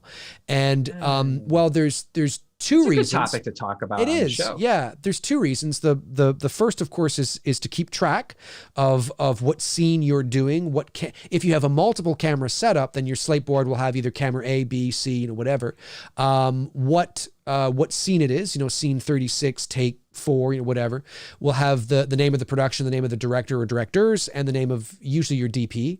And then, but the reason why they go like this, click, click, is to pick up the sound, so we can sync audio in post production. That's why they go like this. So you hear like this. So when we're editing the movie, we have the sound because audio is recorded. You're separately. Looking for in the post production. You're looking for the audio wave with the loud sound. That's right. And then you sync that up. Correct. So that your voice, your dialogue is synced up, so it doesn't look like those old Chinese movies. That's right. Like that's English right. Versus, That's right. And that's the purpose of it. Whether you're using a digital slate or not. I don't know if that's the proper term, so I hope I didn't offend anybody. Oh, I'm sure somebody's offended. That's the oh good, I have. I'm offended. But that's the point. Whether it's a digital slate or analog slate, I guess, for lack of a better word, one that's not, the clap is so that you can sync sound in post-production. Now the digital slate, it has a time code on it, and the time code is synced up to the time code on the camera. So it's synced up to the time, so that helps you as well. So you can timestamp. Yeah, exactly. So that's what it is. That's what it's for. So you have the scene, the take, so what scene it is and what take it is, especially when you're doing multiple takes, what camera it is, things like that, and then to sync sound. So I didn't even, but it's true. I think, I guess if you're not. You see it so often. You see the slate board so often when movies are being made. But of course, there are probably people out there that don't really know what it is. It's not just to make a okay and action, and it's really not. It's not has nothing to do with action or anything like that. It's just so that in post production, because sound obviously, like we said, is recorded separately. It's being recorded by the boom operator in his own shit, and it's just to sync sound. So yeah, it's a good question. Yeah. A couple of super chats here. Nightmare Kid follows up with, says, I heard Ghostface costume at one point was going to be all white. Would you still had enjoyed Scream if the entire costume was ghost white? I don't see why not. It's story. That might have been kind of creepy and eerie. It all depends on how they utilized it, right? It depends on how it was used in the scene. Yeah. But that's kind of, I'd never heard that before. Tony, have you heard that? It's also, it's also hard because it's not what we saw. So I can't it's kind of a trick question because Ghostface, we know what Ghostface looks like. Yeah, So yeah. not to picture him looking like somebody else. Yeah. It's tough to answer that No, it's tough. question because I don't know. Because I don't know how it would play off. It changes the dynamic of the film a little bit, Yep. depending on how the scene is lit. But yeah, I don't know. Yeah. I'd never heard that before. Robert Kitzmiller sends in a $5 super chat and says, what location do you guys like more in action movies? LA, New York, or Toronto? Well, Toronto itself. Toronto's used a lot for like even New York back then. Toronto is used for it's more New York than LA or Chicago. But Toronto, same here in Atlanta, is used for New York scenes. Like all the Avengers New York scenes that you see, even Spider-Man, that's all filmed. We were down on the street doing a photo shoot when they were filming Infinity War, the opening sequence to Infinity War. Spoiler alert: there's a big fight scene in New York between Iron Man, Doctor Strange, Spider-Man, and the aliens who invade New York. That's right. That we saw them putting the monster props down, right, so that Robert Downey Jr., Mark Ruffalo knew how to act off of. That's cool. Because there's some scenes that the guys who were dressed as the monsters weren't in the scenes, right, but the props were there, so we got to see them put the props in their place and stuff like that. So that was really cool. Very cool. Yeah, Toronto is very unfortunately, but it's a believe it or not, it's an association thing when it comes to. There actually is a stigma in the US when it comes to marketing movies and television that if something takes place in Canada, it is not as marketable as something that takes place in the States. This is 100% true. It's ridiculous because it should be about story, but it's there. You can shoot in Toronto, and like I said, it's the 4th largest in the entire continent. It's like shooting in Chicago. Toronto is used a lot. And it's used a lot for it's Chicago, it's New York, whatever. But very rarely, if ever, except for a movie they're shooting right now, funny enough, with Kevin Hart and Woody Harrelson, a movie called The Man from Toronto. And they're actually shooting it right now in Toronto. So cool. That's great. That I assume that this is going to be Toronto.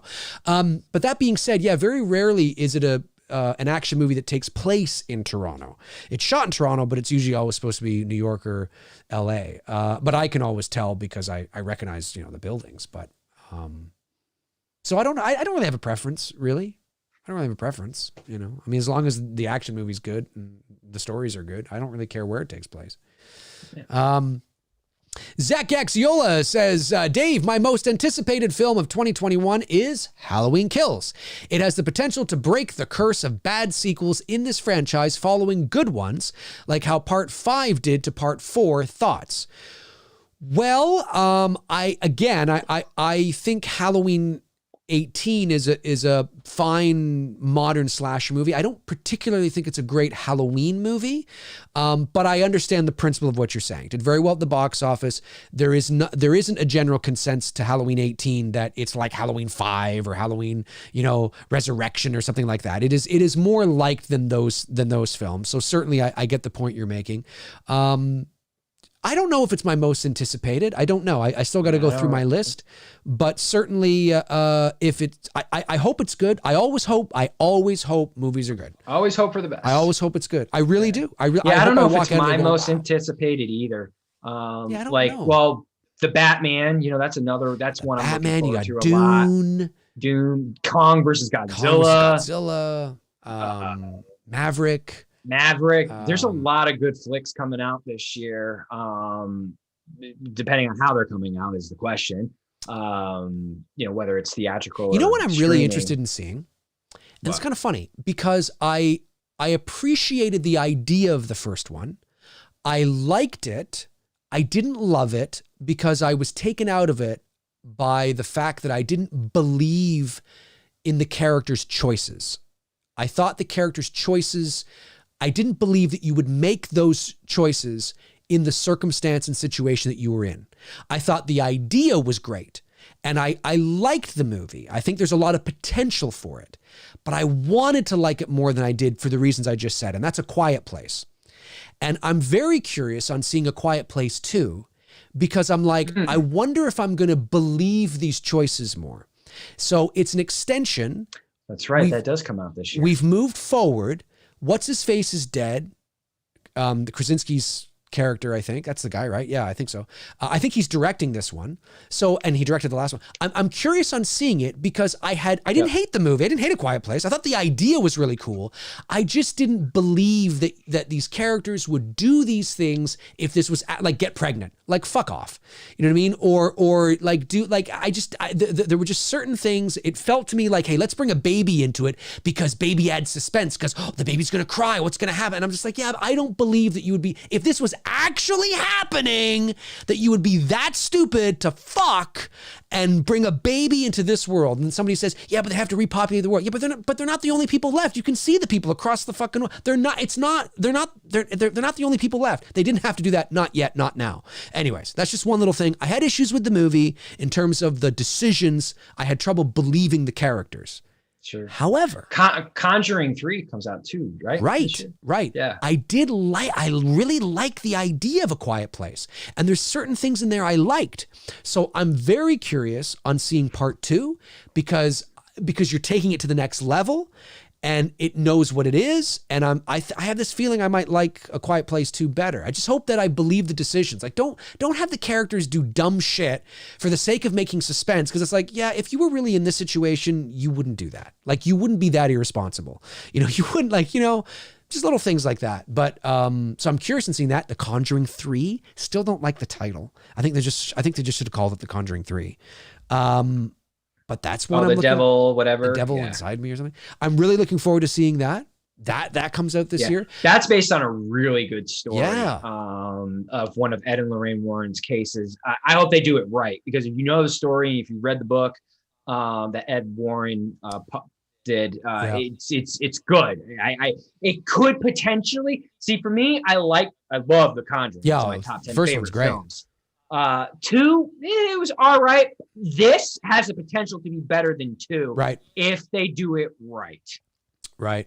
Yeah. So there's a lot of good movies coming. Yeah. out. So I can't. I mean, yeah. I hate to say that Halloween is like it's not there. It's somewhere in the middle. Yeah. Like Of course, I'm looking forward to Halloween Kills because I'm a Halloween fan. I love Michael Myers, and anytime I get to see him on the big screen is fun. But because I didn't love Halloween 18, and I had some issues, not some, I had issues with it. I wouldn't say that I'm over the moon excited for Halloween Kills, but that can change when I see the marketing material, when I see the official trailer, when we get more information, we start talking about it on the channel. And I mean, we as in terms of myself and my shows and stuff like that. Yeah, I got you. Then yeah, it'll drum up some excitement for it. But right now I wouldn't, I say maybe it might even, it's probably in my top 10, but it might not even be in my top 5. Scream does that come out 2022? Which is strange. Okay. They shot that. And someone corrected me. The Batman comes out 2022. That's right. I forgot they pushed that. That's right. What about MI7? Does that come out at the end of this year, or is that? Well, they're still shooting it, so I don't know. I think that's probably 2022. But I thought it was a Christmas release. MI7 was. I'm not sure. That's a good question. I'm not sure. But yeah, but we got a lot of good films. We do. There's a lot of good stuff. Mendel Goodman says, thank you, buddy, for the super chat. Says, what are your favorite 2020 movies? I didn't watch a lot. Let me just Google this here. Okay. For start right off the top of my head, I'm going to go with Let 'Em Go. That was definitely my favorite new release for 2020. Looking at ones that I've seen. But because I did not see it in its original theatrical release, Unfriended was enough. I saw it for the first time in 2020 and fucking loved that flick. That was really good.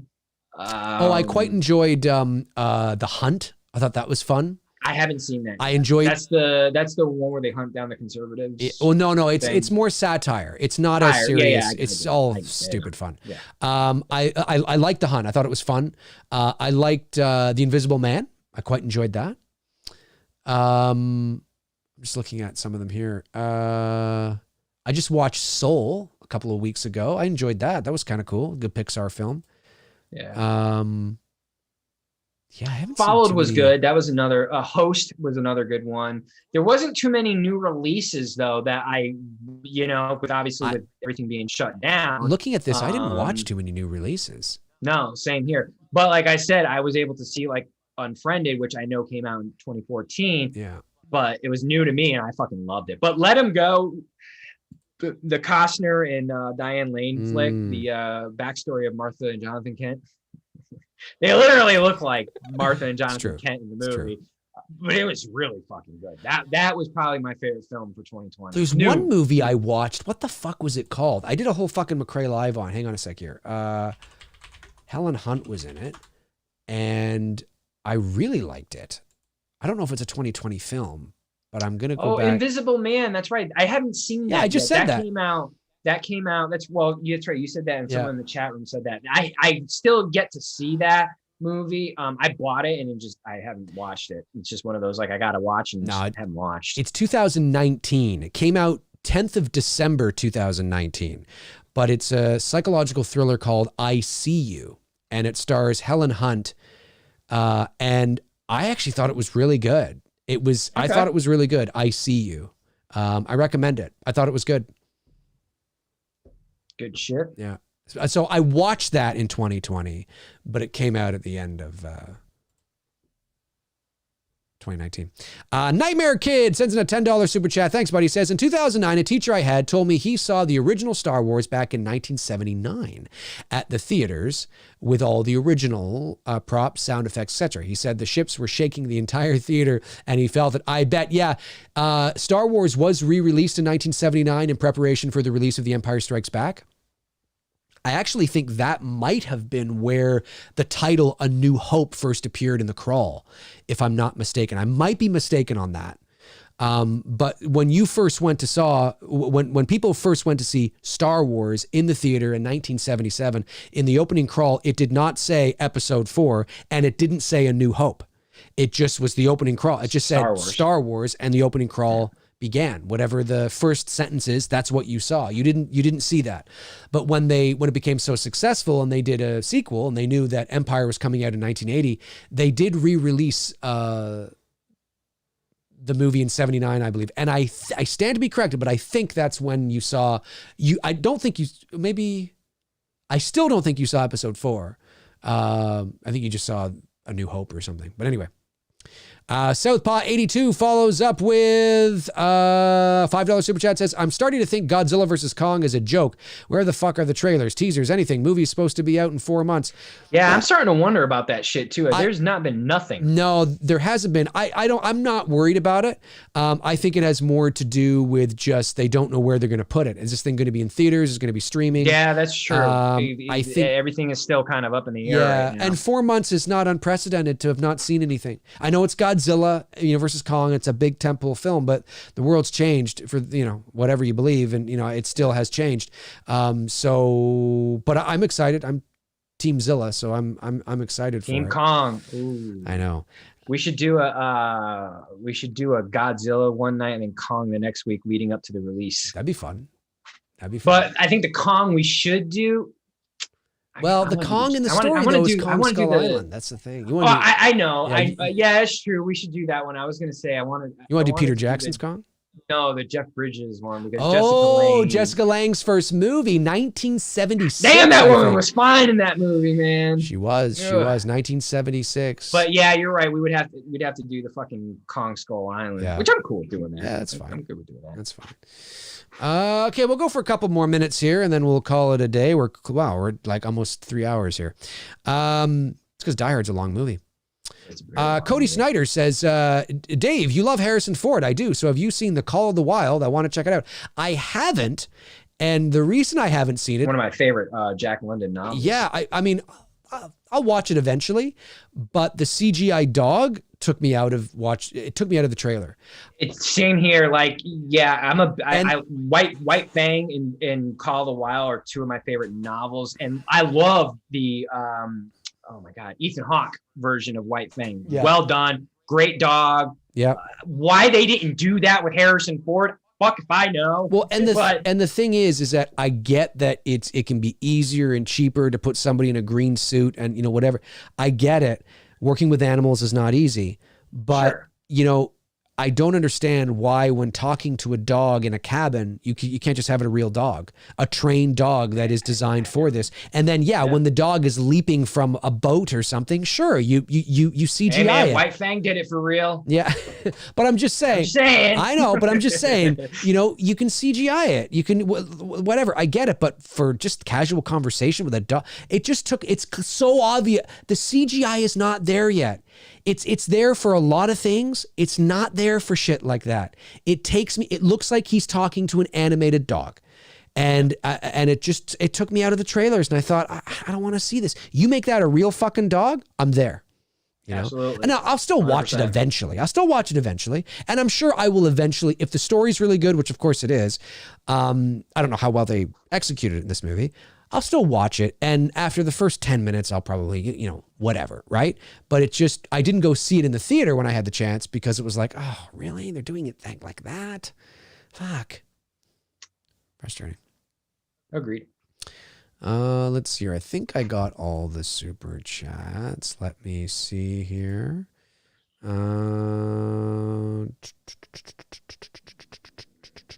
Yep. Don Wilkes 91. Hope Texas Chainsaw is good, but I have no expectations for it to be. Yeah, ditto. Yeah. Ditto, man. Unfortunately, it's not even a hard fucking film to make, man. Like if you just use the blueprints of my photographs, that's a Texas Chainsaw film. Like, yeah, I know. How they fucked that up is still I'm trying to figure out, but whatever. Yeah. Jeff Harris says, "Hey Tony, are you a fan of Alice in Chains? If so, do you have a favorite song?" Not really. I mean, they were in that early 90s grunge run with Nirvana, Alice in Chains, fucking Soundgarden. Soundgarden's great. But Rooster, that's pretty much the one song that I mean, their music is good. I just didn't listen to it. Like my boy, one of my good friends, he was a big Alice in Chains fan. I was a big Nirvana fan.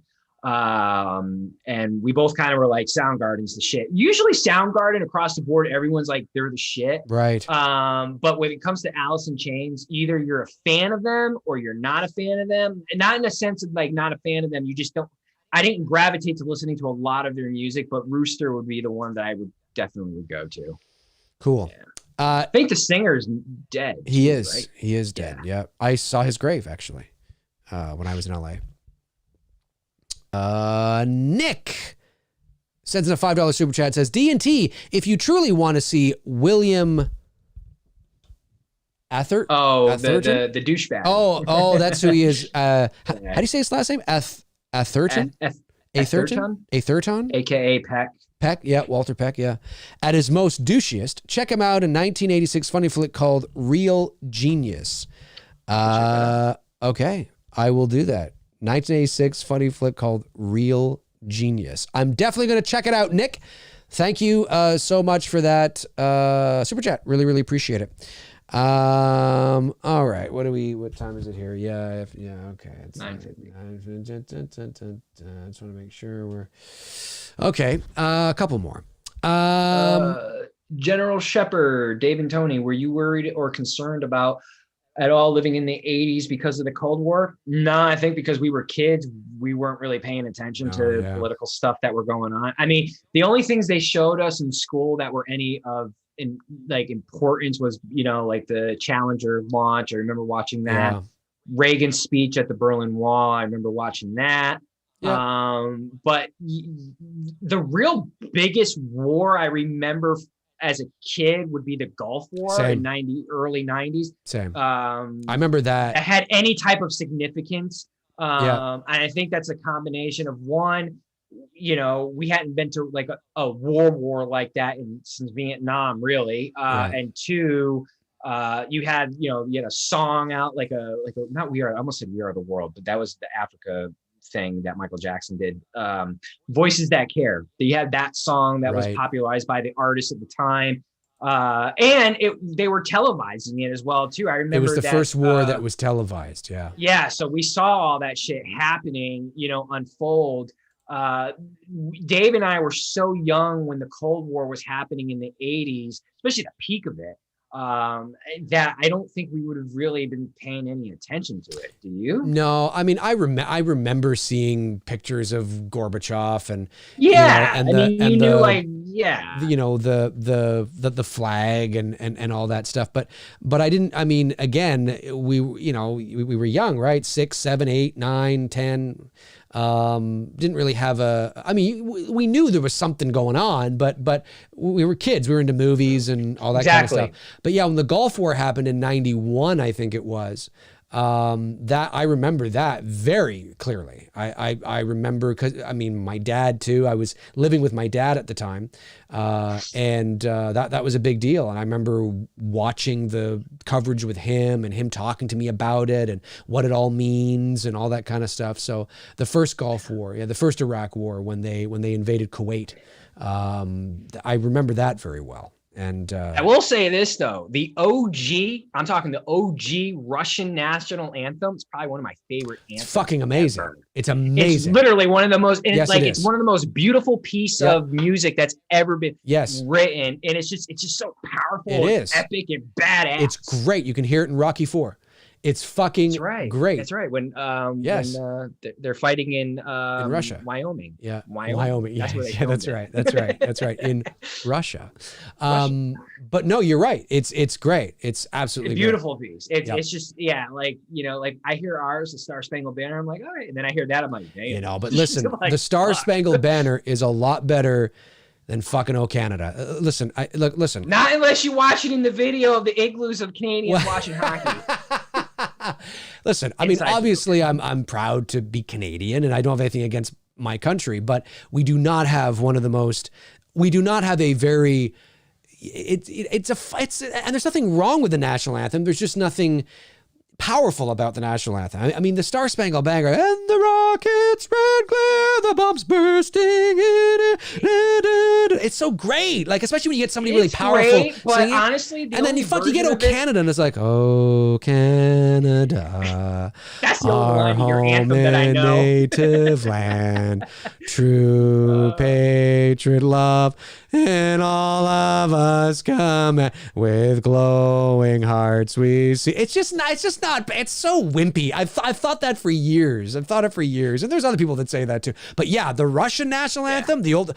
Oh man, fuck you! Come on! You want to fucking get out there and fucking wreck shit up, dude. You know? If that were my anthem here in the States, I'd stop every time. Like, fuck yeah! Oh, it's great, and I have nothing against the Star Spangled Banner. It's a great anthem. Like my personal favorite would be Whitney Houston's rendition of it in the Super Bowl. Yeah. I mean, that's just she fucking killed it. But that fucking Russian anthem, Jesus Christ, man, that makes anyone want to stop and salute. I love how Hans Gruber, in typical Canadian fashion, said, "Oh, Canada is a bad song. Sorry." What are you apologizing for me for? It is a bad song. I just said it. I don't like I don't hate it, but it's certainly not an uplifting national anthem. You want something uplifting. I've always admired the Star Spangled Banner for that. Oh, for sure. It's an uplifting. It's great. It's a good anthem. But yeah, that Russian and it also helps too when you have the Russian national anthem sung by like a chorus of powerful male and singers, shit, and this epic band behind them and shit. Yeah, exactly. Sounding like the Mormon Tabernacle Hallelujah chorus and shit. Exactly. 100%. Well, listen, folks, that's gonna do it for Tony, Michael, and I here on episode 94 of McRae Live, of Two Dudes and Some Bullshit, excuse me, watching Die Hard. I may or may not be back tomorrow morning for McRae Live. I'm not sure. There's some things going on. I gotta double check.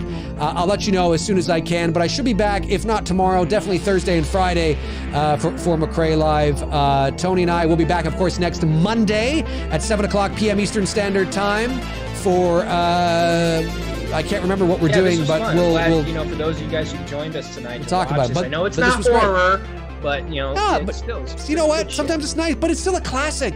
It's a classic movie. Die Hard. Really appreciate it. Thank you to all the super chats. Thank you to, of course, our moderators, Frank Riker, Tabitha Shore, Darren Sands, for doing what you guys do. You guys are amazing. Don't forget to check out Frank Riker and Darren Sands' podcast, The Slaughtered Lamb. Yeah, I'm going to have to check that out now. I didn't even know they were doing yeah, they are. Wherever podcasts are downloaded, you can download their podcast, The Slaughtered Lamb. Are they on It's great shit. Spotify? Are they on Spotify? I think so. Yeah, he told me wherever you can hear them. So I think they're there. Cool. And they're definitely on iTunes. I know that. So make sure to check them out and support them.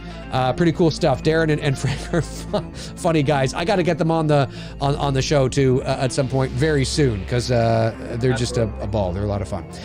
So any last things you want to say or no? No, man, had fun. That's it. I had fun too, man. It's great. All right, guys. That'll do it for us. In the meantime and in between time, cheers.